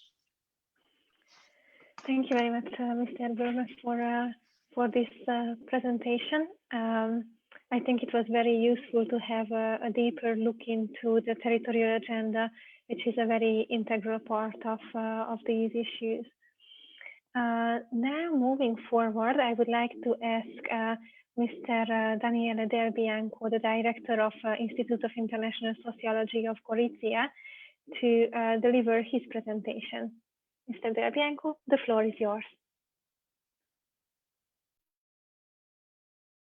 And I need to unmute myself. Okay. Good morning all. I'd like to say that unlike many of the previous speakers, I'm really unhappy to be here today because I would really like to be there today. I mean, it would be very nice for once to have a physical meeting and to celebrate this. And it is actually, indeed. It is a special day for me as well, talking about cross-border cooperation, because as we speak, and you can see that with this rollout that I have just behind my shoulder, today is the day where the city of Nova Gorica is playing its last cards to become the next, well, the 2025 European Capital of Culture. And well, I'm Italian, yes, I live in Gorizia, which is just on the other side of the border with Gorizia, with Nova Gorica, fair enough. But most importantly, today is a big day for me because I'm here, but my colleague is there being auditioned by the Commission, because it is, well, one of the first time at European level that we are actually building a cross-border candidacy. It's not anymore the city of Nova Gorica by itself, competing with other Slovenian towns, but it is the city of Gorica and Nova Gorica competing for this title. So why am I saying this? Because, I mean, not only fits nicely with the spirit of the day, and it is a big day for me because I'm really looking forward to know the results of that, but because this, I think it's one of the best efforts in terms of promotion of cross-border cooperation I was never ever involved in, and the Institute of International Sociology, which was founded a couple of years ago in 1968, actually did, because we partner up, we enable this candidacy to happen, but not only that, and now I'm coming to the topic of the presentation, we managed to, well, get two municipalities on two sides of the border to work together outside a real project framework. We definitely went beyond project frameworks here. And why it is so important? Because it was about the interlinkages and the relations which, you know, shape up functional regions more than anything else. It is in the high frequency of intra-regional interaction that we understand and we can analyze functional regions. Now, just to give you a short example, and then I'm going to get on my presentation, the Italian side of the border had to build its cultural strategy. And not only did it, and it tried to match it with that of the municipality of Nova Gorica, but what I'm most proud of is that the process of shaping up these two cultural strategies, you know, that's the money for the next year, so it's not quite a small deal. It wasn't just done by the municipality, but it was done in cooperation with the cultural actors on both sides of the border, which was basically saying, not only to the Italian guys, what is that you would like to do in the next 5 years and how much money you need for it, but what it was is like, oh, hang on, you want to do a theatrical piece, you want to do performing art. Did you know that on the other side of the border, there is an association who would like to do quite the same thing? So we should partner up. And I think that is a spectacular example. And I just wanted to broker that to you to say that good things in cross-border cooperation are happening.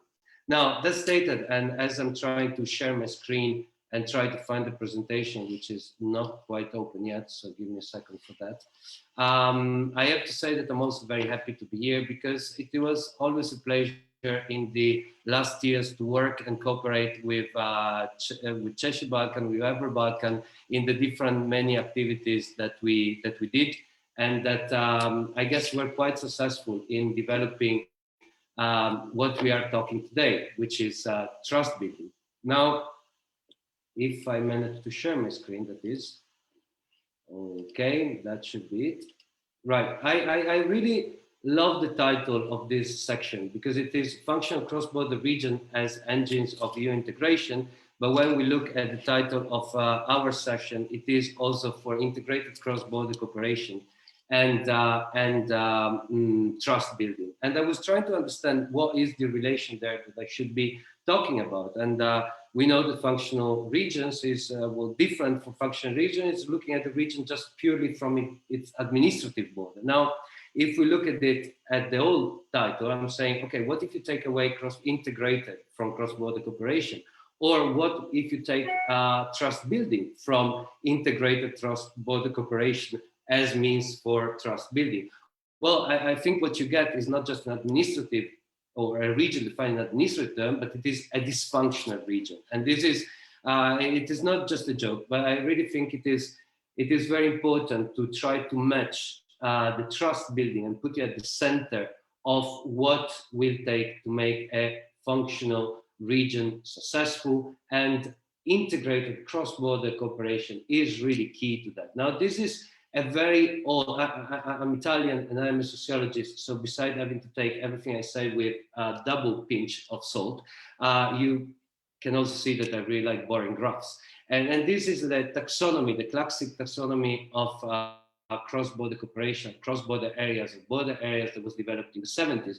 But besides showing the different type of borders that we can analyze by looking at their ability to be permeable and mobile or static, I think what it shows is that really a cross-border area is always looking forward for some new centrality. It's trying to get out of this peripheral positioning. Now, in order for CBC to be integrated, not only, and especially in this dimension of functional region focusing on interactions, I think it is important to look at the different type of interactions that you can have, very like, you know, also sociological theory, strong and weak ties, you have direct and indirect contacts, and then you have different fields in which most of the project, most of the cross-border activity take place. That is economy on one side and culture on the other.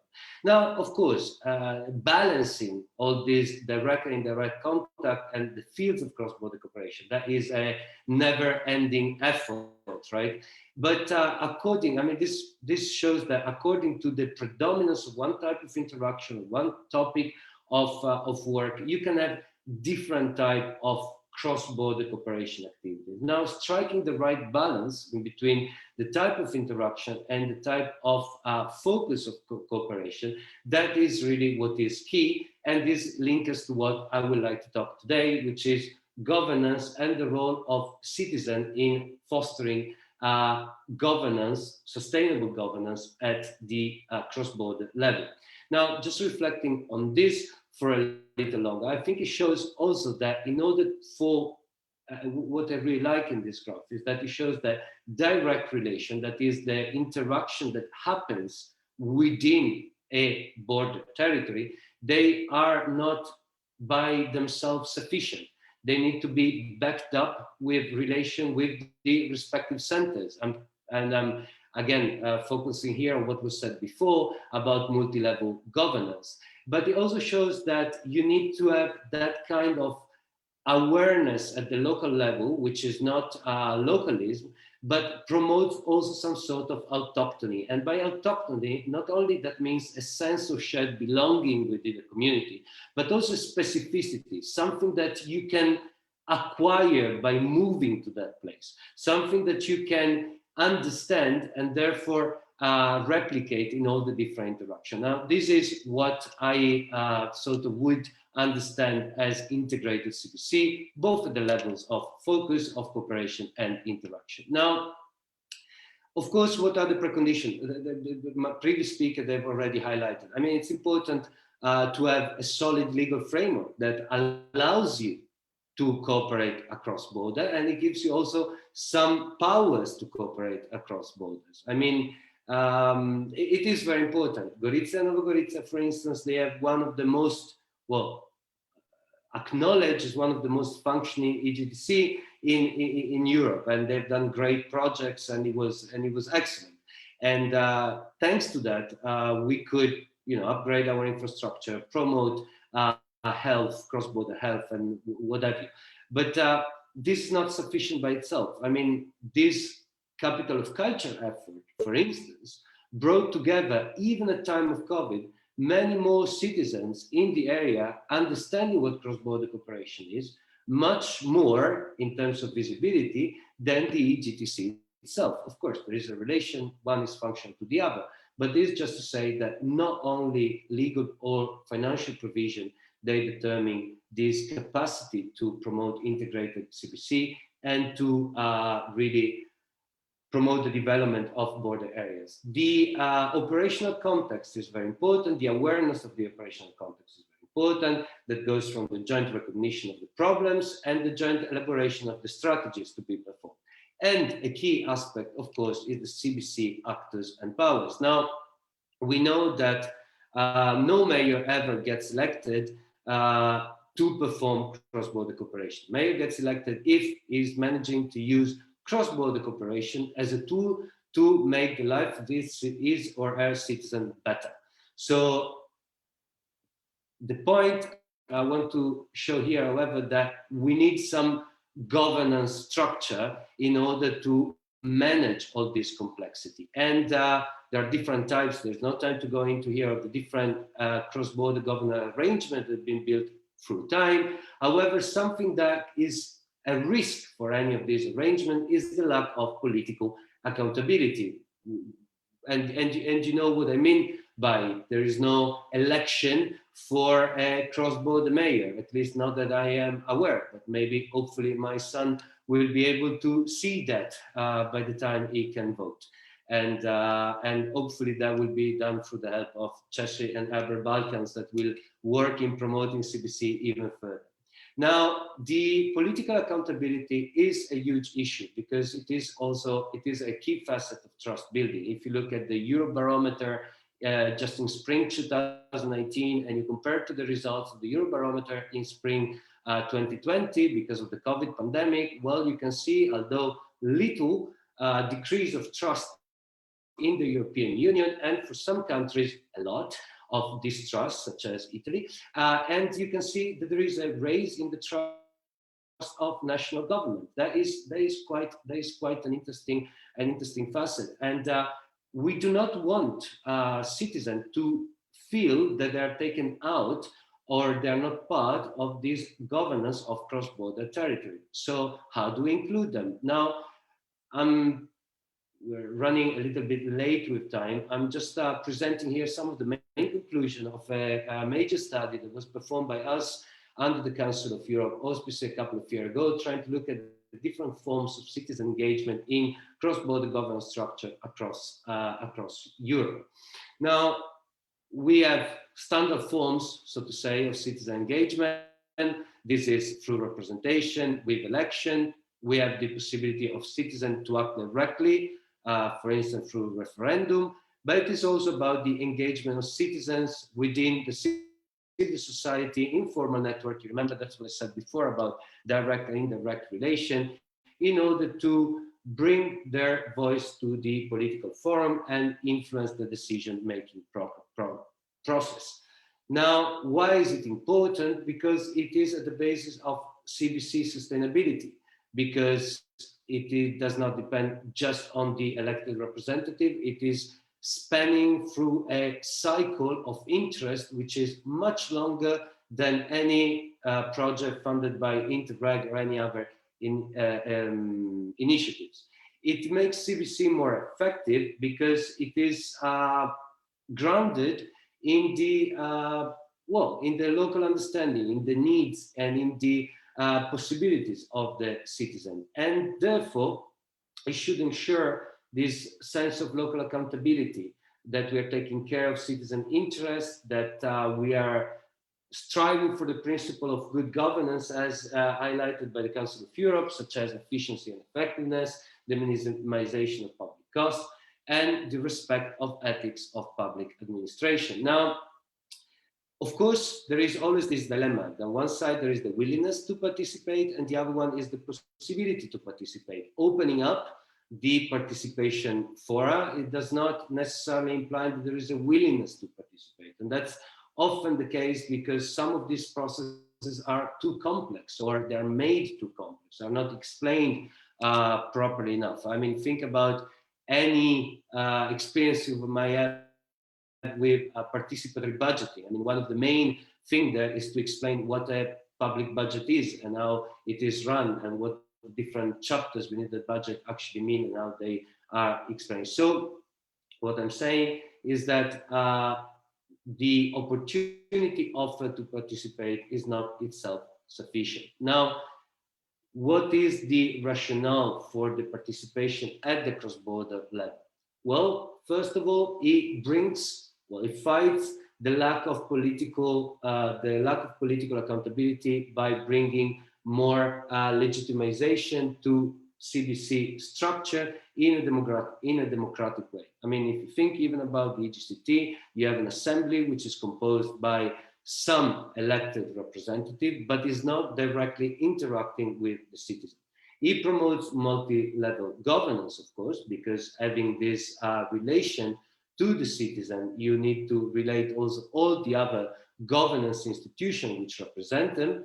It ensures that the policies are tailored to the needs, and it also brings, it builds up the overall capacity of the citizen and of the local authorities in the cross-border processes. Now, this is just a summary table of the main form or strategy or objectives that of citizen participation in the different phases of decision making, from priority setting all the way down to policy tuning, and for the different intensity of participation. We go from information to consultation, dialogue, and partnership. So that is to say that it is very important when we look at this governance structure to understand where we are at in the cross-border cooperation process, in terms of focus, in terms of relation, so that we can tailor the type of participation to to the needs of the context we are working on. Now, let me just skip to some of the main success factors that were highlighted in this analysis of citizen participation. Now, knowledge and awareness of local population. That is about the cross-border governance management mechanism, but is also about the action being undertaken at the cross-border level. For instance, I'll just give you a clear example. We were promoting, as I said, this capital of culture, and we were asked by the jury to shoot a little bit of the areas of the two cities where we saying that we'll develop our initiative. And I had to do a video on a former psychiatric asylum site, which has now become a site for cultural events. And I was there, and there were some people around me, and we started to interact. And there, in the exact same place, there is a very nice project run by the EGCT, which is providing healthcare support for people with mental disorders from both sides of the borders. And this is a very nice thing, and it's a very important thing. However, the knowledge about this action taken at cross-border level is really limited. So you see, for the people I was talking with, the relation there was working at the cultural level, but was not working, or they were not aware of their opportunities and of the offer that was done at the social service / public health level. The importance of pre-existing networks. I mean, not only we have to look at functionality in terms of the high frequency of the intra-regional interaction that exists now, but we need to look also at the pre-existing networks that might not only be based on citizen social capital, but in the area, but they might span across that area. Of course, it is about the early involvement of citizens. Availability of resources is key as usual, but it is also about the transparency. So democratic accountability, but also technical accountability. Now, this is just, again, a recap on the structure that allows for and contributes to the citizen engagement. This is just, in a nutshell, the last bit of this slide is the improved capacity of local authorities, CBC authorities, and citizens in developing cross-border area through multilateral dialogue. And this multilateral dialogue, for me, it's one of the essence, the key of trust building, which then relates back to the title of this session, integrated cross-border cooperation, and therefore the success of functional regions. Now, let me just conclude my presentation with this slide. What's a border? Now, back in 1973, I believe, here in Gorizia, we hosted the third international conference on border studies. It was quite nice. We were just on the Iron Curtain back then. I wasn't there, quite obviously, but it was interesting because even back then, one of the speakers report in our publication said that the disappearance or the appearance of a border means really nothing. We can have a border which is an administrative border, upon which there might be an the border of an economic system, upon which there will be a social system border, upon which there is a pandemic border. That is what makes a border. It's not the administrative line itself, it's the juxtaposition, the coincidence to that line of different social systems. And therefore, if that is the case, and there is my easy present to the organizing partner, to CESCI and AEBR Balkan, that and on their anniversary today, is try to reflect in their work as they did in the past, but also for the future ahead, an idea from a very inspirational role model for me and for our work, which is Alexander Langer. And I think in his quote, when he said, you have to be pioneer plants, mediators, bridge builders, wall jumpers, and frontier explorer, well, that is in a nutshell what a CBC promoter, what a CBC actor is. And that I think is the essence of what we can do in order to build trust, integrate cross-border cooperation, and hopefully have an impact on functional region. And with that, I stop and I thank you all very much. Viva cross-border cooperation, viva AEBR Balkans, viva CESCI Balkans. Thank you. Thank you very much, Daniele. I apologize, but I really need to contradict you in one point that you made, because you mentioned that some of your graphs might be boring, which I really don't find it to be true. I especially like the star-shaped one on integrated CBC, showing the different connections between direct and indirect and the different fields. So thank you very much for that. And with that, I would like to turn the table to Mr. Sinisa Trukoia, the advisor of Ministry of Construction, Transport and Infrastructure, to deliver his presentation. Okay, thank you, Melinda. I would like to wish happy birthday to CESCI Balkans, the 5th birthday, and to continue like this and to have much more results. I'll share my presentation now.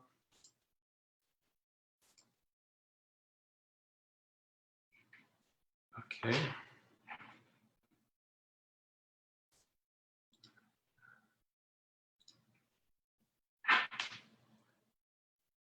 Okay. As Melinda said, I work in the Ministry of Construction, Transport and Infrastructure in the sector for spatial and urban planning. And I'm going to tell you something about our activities in link with cross-border cooperation and functional regions.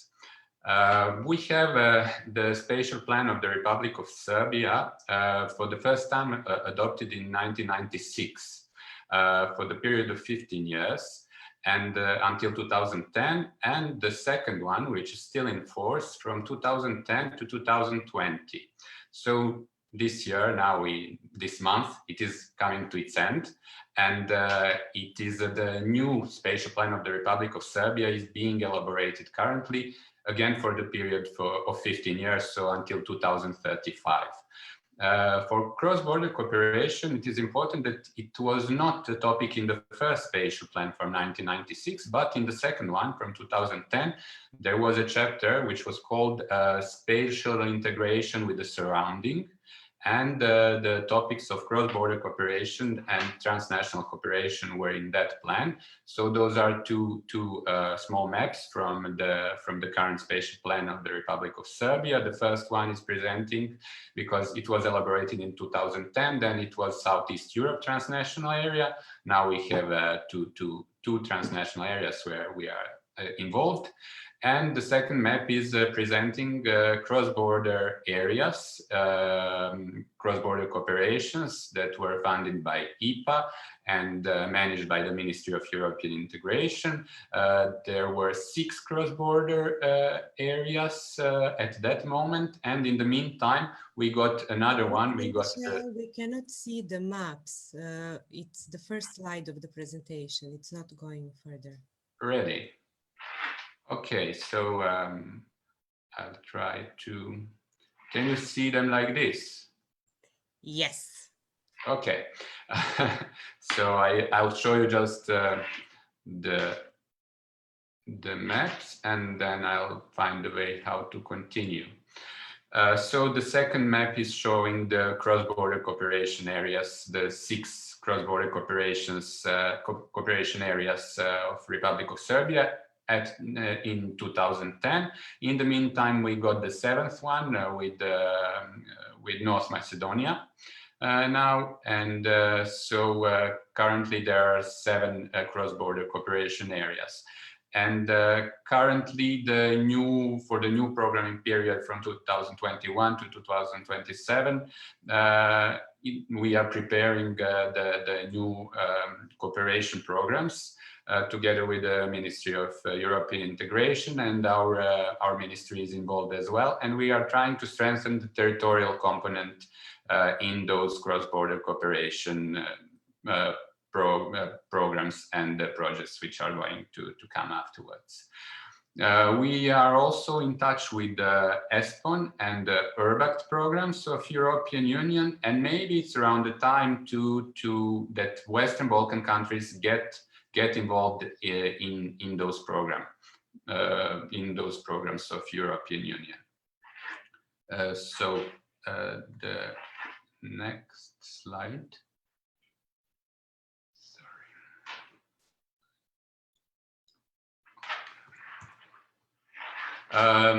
Another document that we have since the last year, it's Urban Development Strategy of the Republic of Serbia. Until last year, 2019, when it was adopted by the government of Serbia, it was part of the spatial plan. And now we have the recommendations from the international level, we have European urban agenda, we have new urban agenda at global level. Those are documents which are recommending that we have a specific document for urban development. And therefore, Serbia adopted last year in 2019 its first urban development strategy.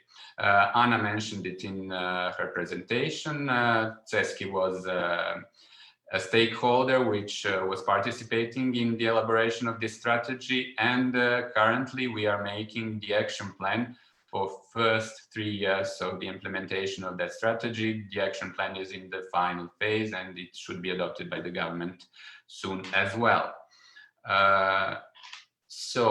Those are the packages of measures from that Sustainable Urban Development Strategy. As you can see, there are 5 pillars: economy, urban structure, society, climate change, and governance. Governance, we are mentioning it a lot now during this conference.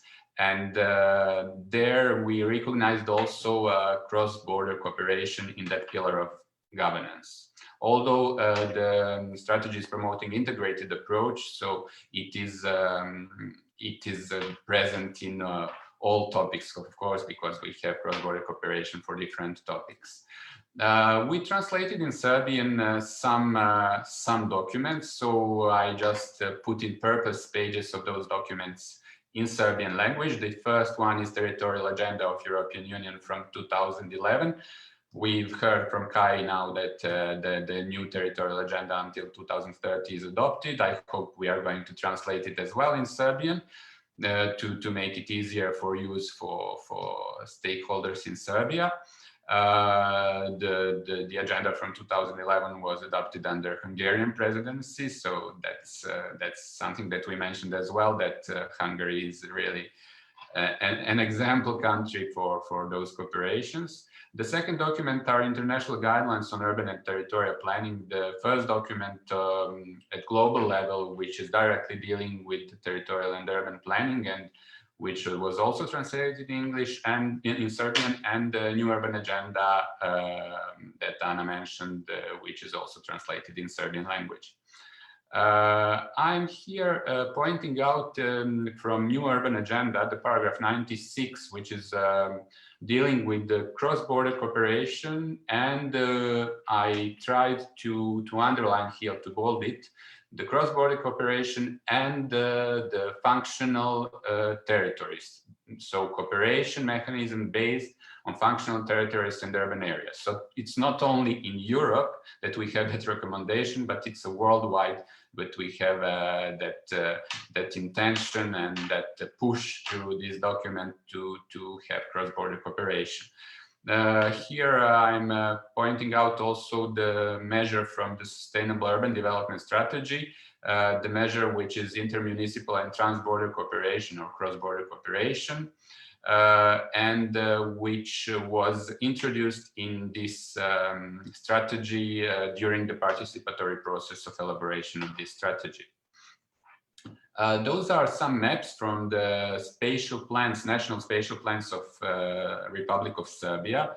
The first map is the map of functional areas from the spatial plan of the Republic of Serbia from 1996, so the first one. And the second and the third map on this slide are functional urban areas from the National Spatial Plan from 2010. So this is the topic which is present in our national planning documents, and I think that it is a good basis for what is European Union promoting more and more, that approach to functional areas. Those are three maps which are showing the coverage of the territory of Republic Serbia by spatial plans at different levels. So the first one is showing the regional spatial plans. We have 9 regional spatial plans in the Republic of Serbia. The second one is showing local plans. We have 151 local spatial plans. What is interesting, in the year 2015, we finally covered Serbia completely by spatial planning documents at regional and local level. But maybe the third map is the most interesting because it is presenting the spatial plans of special purpose areas, as we call them. That's a heritage from the period of Yugoslavia. All republics of ex-Yugoslavia had special purpose area spatial plans, which are kind of functional spatial plans linked to specific functions in space. I here put those functions that we have. Those are spatial plans for infrastructure, for protected natural and cultural sites, for water accumulations and storages, for mining areas. As you can see, lots of those plans are in the border areas. So, for example, if you have here a spatial plan for the protected natural site of Stara Planina, on the other side of the border in Bulgaria, you have that area which is continuing, and it is one function that is common for those two countries and for those two territories. So I think that those plans are really interesting for functional approach in planning. And as you can see, contrary to the administrative spatial plans, which are not overlapping, regional and local, as Mr. Faludi mentioned, we have that overlapping of those plans which have that functional approach in a way.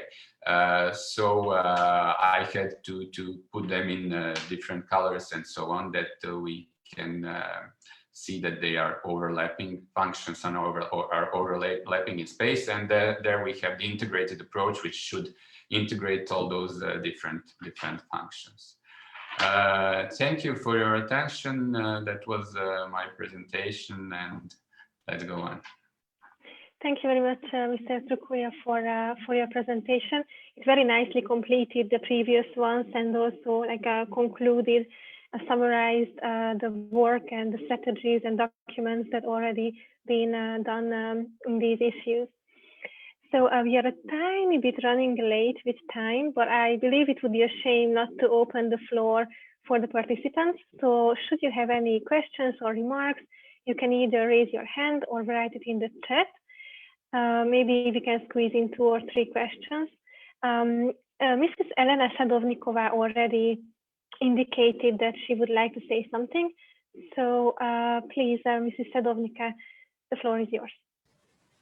Thank you very much. Can you hear me? Yes, okay. First of all, thank you very much for inviting me for this wonderful, wonderful conference, and congratulations with your birthday. 5 years is not big for the people, but for organizations like you made such a giant work with such a great aims that simply congratulations to you for that. But what I have many thoughts and ideas, but now I want to tell you that paradoxically, in time of this unpredictable, huge disaster, these epidemics, when the whole countries didn't know what to do, with a lot of the chaos, disaster, and destruction, and interruption of many connections and things, you starting to do even more active your moving in terms of the cohesion, coordination, sharing ideas on the two sides of the borders. This bridging is priceless. And I want to tell that looking for the history of CBC, it was a wonderful seeds 50 years ago put in the ground. But now the whole humanity can see like your strategy is coming from the shadow of the world geopolitics for the first front. It's definitely for me, because cross-border cooperation and this activity became one of the major geopolitical trends, political, economical, and social, because in times of this epidemic, when everybody has concern what to do, how you already know what to do. And you are like workers in the mine, putting this tunnel with your hard work where other people will follow. And it's clear now even that it's right way, and it's a strong way, and it's progressive way. And I am really dying to listen for the plans and ideas of General Secretary who will tell of the future. For me, you are overscaled now, and your scale now in 10 times more. It's going to be 100 times more, because it's one of the, maybe it's the only one I know in the last months is the strategy so well detailed, professionally developed. Today I saw the presentation of the people who devoted their souls and bodies and professionalism for these points, and it was amazing. Such a professional team and such a professional presentation. So another things that we in my international roundtable, Mr. Lamberts, Martin knows, Anna knows, this autumn it will be happen physically on Zoom. We will devote to the 50th anniversary of AEBR, because it's very important and very respected. It's esteemed, respectful. So congratulations again, and thank you very much for the floor given to me, and all the best for the future. I'm with you, friends. Thank you very much, Mrs. Sadovnica, for your really encouraging and warm words. I see no other questions. Thank you for the comments. Thank you for those who wrote in the chat some complimentary comments. If there are no hands raised, let me just check. No, and no other question. Then I would move on with the agenda. We already looked at past achievements, present challenges, and now we should close with looking into the future.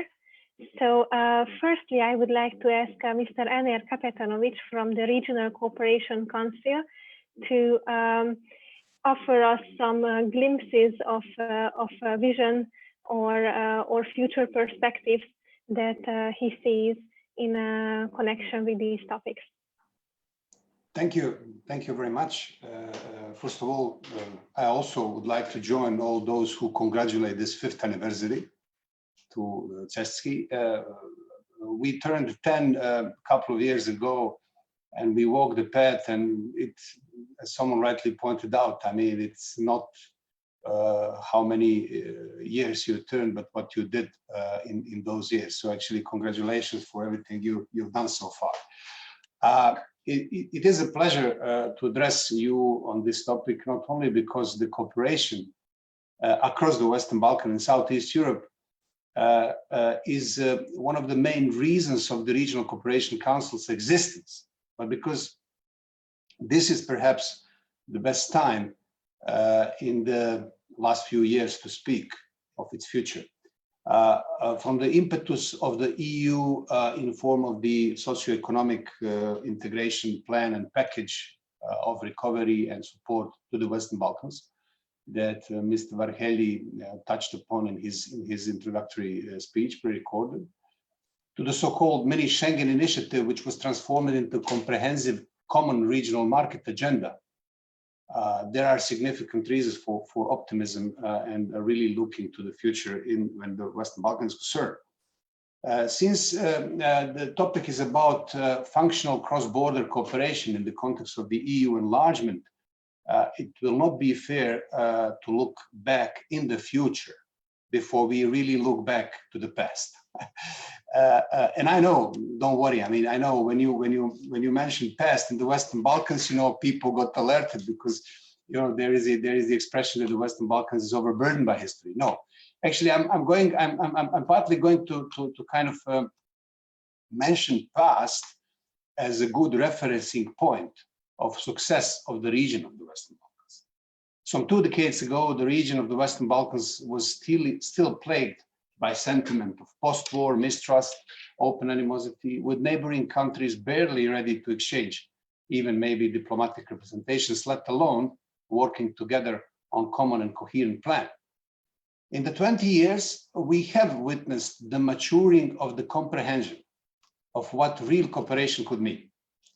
The region of the Western Balkans moved from geographical neighborhood with little interest in common cause to a cooperative one, ready to create a common market, remove barriers at the borders, enable citizens to travel, study, ready to create the common industrial clusters, and so on and so forth. So I would say, if we take this referencing point some 20 years ago, and I'm particularly taking 20 years ago because we remember very vividly Stability Pact for Southeast Europe, and we turned 20th anniversary of the Stability Pact this year. So there are a couple of prerequisites that made this transformation possible. And I want to mention shortly, to my humble opinion, what are those 3 of them. First, EU stabilization and association process, which put good neighborly prospect at the very heart of its rationale and continued thereafter with the enlargement policy and clear incentives for creating the common regional cause.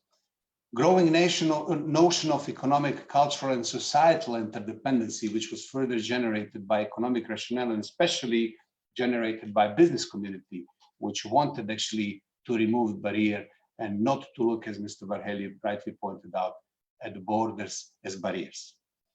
And democratic transition, which put more emphasis on common ground and less on differences. Of course, I'm not, and it will be silly from my side to say that everything is rosy now, that we have overcome all problems and all burdens. No, there are still tensions, differences, there are still misunderstandings, there are still identity issues popping up. But actually, what is steadily growing, and we've been measuring that with our Balkan Barometer survey, which we conduct every year, is a steady increase of an appetite for regional cooperation, both among political elites and the ordinary people. And of course, the EU accession. And does so by a wide margin of respondents, over 70%, which is to a certain extent encouraging, while the leaders keep repeating the bold commitments for regional cooperation at different fora, starting from summits of the Berlin process to other important conferences and gatherings. So the more cooperation has demonstrated its benefits in a certain field, the more it became attractive to ordinary people and political stakeholders. To mention, removing barriers removing roaming barriers, removing barriers at the borders, creating certain drivers for a common regional market, enabling horizontal mobility. Those are all activities that we have undertaken so far to kind of showcase not only that the better life is a matter of word, but also a matter of deeds. And actually, this is what people understood as possibility, and that's why they seem to be encouragingly embrace such logic. Finally, before turning shortly to the future, I'd like to note the impact of the COVID-19 pandemics. Someone mentioned that, and rightly so. And actually, the COVID pandemics once again reminded us how interconnected and interdependent we are. And based on that fact, on our mandate, actually, when we all were perplexed by something that nobody knows what is at stake, you remember that countries started shutting their borders. And actually, we stepped up together with partners, regional partners in the Western Balkans, in first place, transport community, but also CEFTA and others, and established the green lanes so that we enable uninterrupted flow of necessary goods to the Western Balkans based on the fact that actually almost all goods have been transported in and out on roads and railway. So this was a sheer reminder that cooperative mode is the right path. Now, future. Before talking about future steps, of course, it would be quite necessary to underline a couple of future challenges and present in the future. Convergence gap between the Western Balkans and the European Union is still so huge. Even in pre-pandemic time, it stood per capita GDP in the Western Balkans at 36% of the EU average. Structural unemployment and unemployment rate is also really high in the Western Balkans. And the fourth industrial revolution has been slow and partial. The brain drain in 2018 alone, close to 130,000 young people, well-educated people, left the region. And in our Balkan Barometer survey, those who remained, who stayed, by 43% margin think of leaving. Value chain and technology transfer hasn't happened to the magnitude and level it was needed. We still trace and kind of record in our surveys, in our analysis, huge democratic deficiency, corruption index. We measured the last barometer, Balkan Barometer survey, that actually more than 70% of respondents lose completely trust in in democratic institutions, political parties, in parliament, even in judiciary. And of course, on top of that, there is a new challenge which we can consider global one, but still also inflicted upon the Western Balkans as well, such as the disinformation, cybersecurity, and other forms of organized crime. So how we are planning to answer these challenges, and that's, I think, the most important issue for the future. The answer seemed to be quite simple. We call it the common regional market, but it's not that simple at all. It's quite demanding. It's visionary, but it's actually based on the clear notion what I mentioned before. Had we started with the common regional market 10 years ago, it wouldn't have fly, simply because the region was not mature. A couple of years ago, at the summit of the Western Balkans in Trieste, leaders got together of the Berlin process, got together, and they did not endorse common regional market, single market, or anything like that. What they endorsed was multi-annual action plan for the regional economic area. I'm underlining the regional economic area. A couple of years later, at the last summit of the Berlin process in Sofia, they moved even topic-wise to the higher level, and then we call it the common regional market. The common regional market, which was endorsed, as I said, is aimed to bring an additional 6.7% of the GDP growth to the region.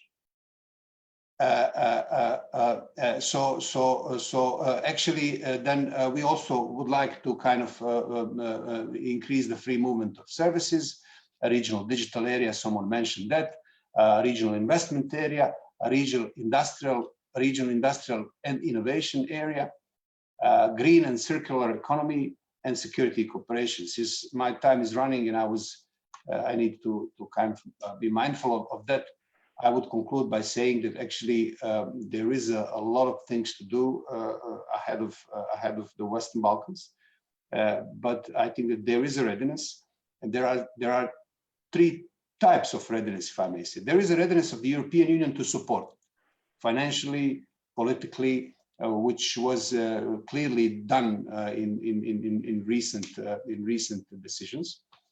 There is a readiness among political stakeholders in the Western Balkans to, despite differences and challenges, embark and step up these efforts. And there is a sheer and strong appetite of the citizens in the region to use this potential and to really support it as a really good cause for the Western Balkans, not only to join the European Union, which is one of the main goals, but also to acquire the living standards that EU citizens have right now. Thank you very much for your attention. Thank you very much, Mr. Kapitanovic, to raise these really important aspects and underline some very essential points. Now, before I would give the floor to Mr. Martin Guillermo Ramirez, the Secretary General of Association of European Border Regions, who will also speak about future perspectives as well as close the conference, I would like to grab the opportunity to thank all the speakers once more for devoting their time and be here with us and delivering their presentations, as well as all the participants, all the institutions and people who are involved with operation in the Balkan region for their work, for their continuous support of these calls.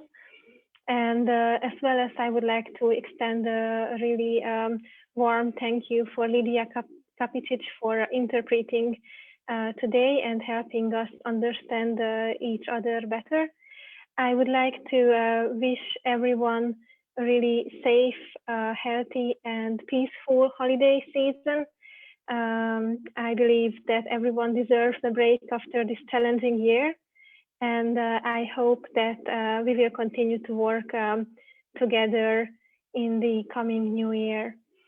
So that's from my side. And now I would like to ask Martin to share his thoughts as well and close the conference. Thank you very much, Melinda. And hello, everyone. It has been very interesting to listen to all of you. And I would like to, first of all, thank you on behalf of all our team, also to those who have taken the time in this busy end of the year, just to share with us your thoughts about what has been done so far and what we can do in the future in such a very stimulating area for our work like the Western Balkans. Now, for us has been a clear pressure. I think our president has stated this very clearly this morning.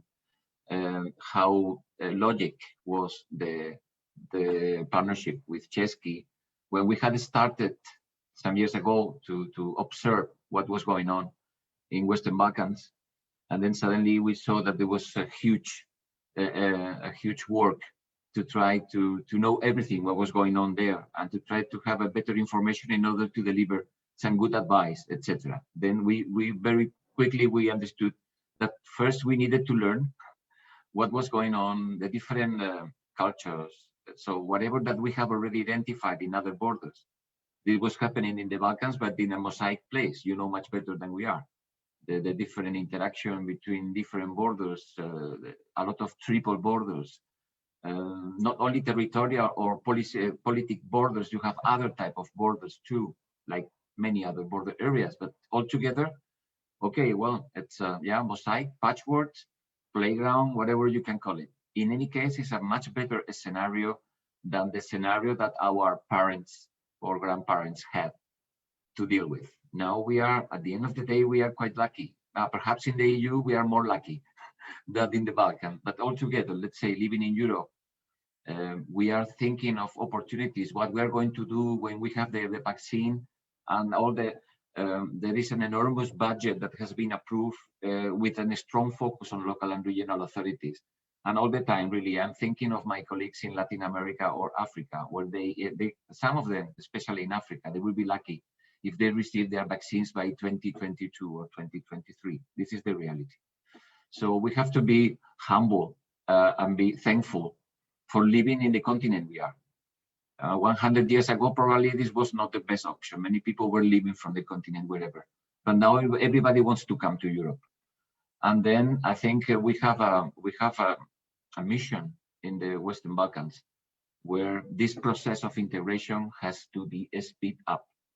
As this does not seem to be very easy at the traditional way, because you know all the different interests that are playing here. Even within the EU, still many member states are still working with their national orientation, and it is the way they conduct their performance in the EU, including the decisions on the extension of the EU. So I think we have to go to our mission, which is working on the ground, and there we have already a lot of examples.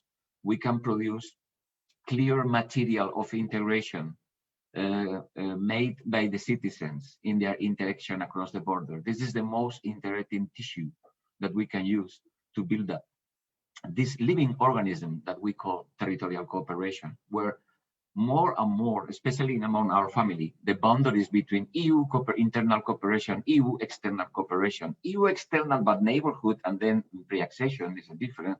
And it's not the same, of course, to think what we do with Turkey than how we manage the new generation of programs with Serbia. Of course, it's a completely different approach. So every border has its own particularities.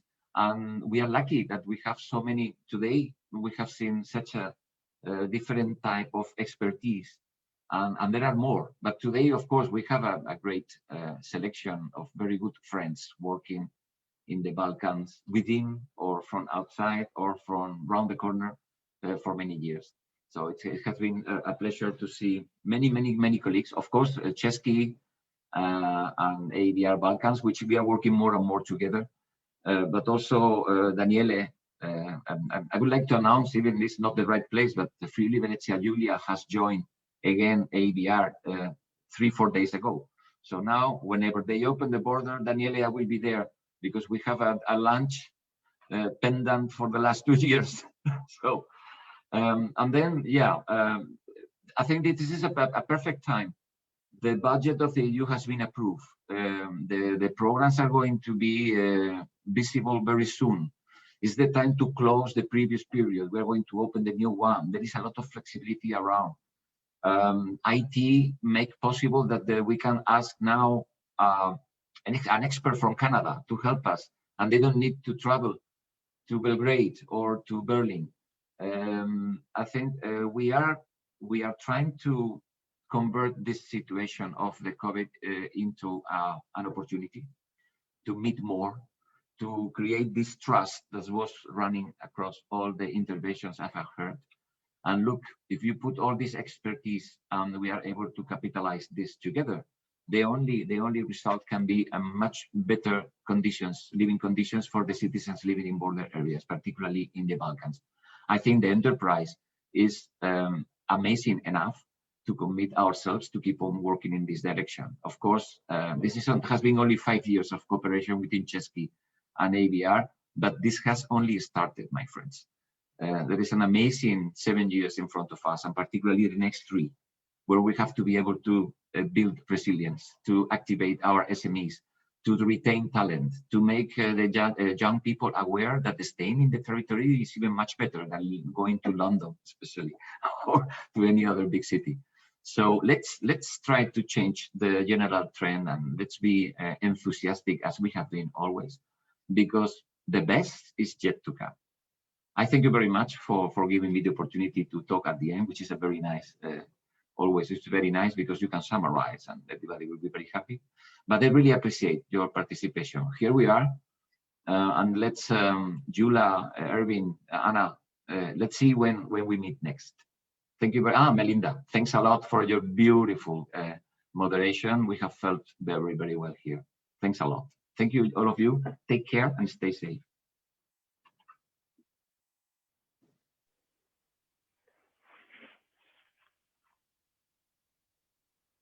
Thank you and goodbye. Let's close it, okay? Okay.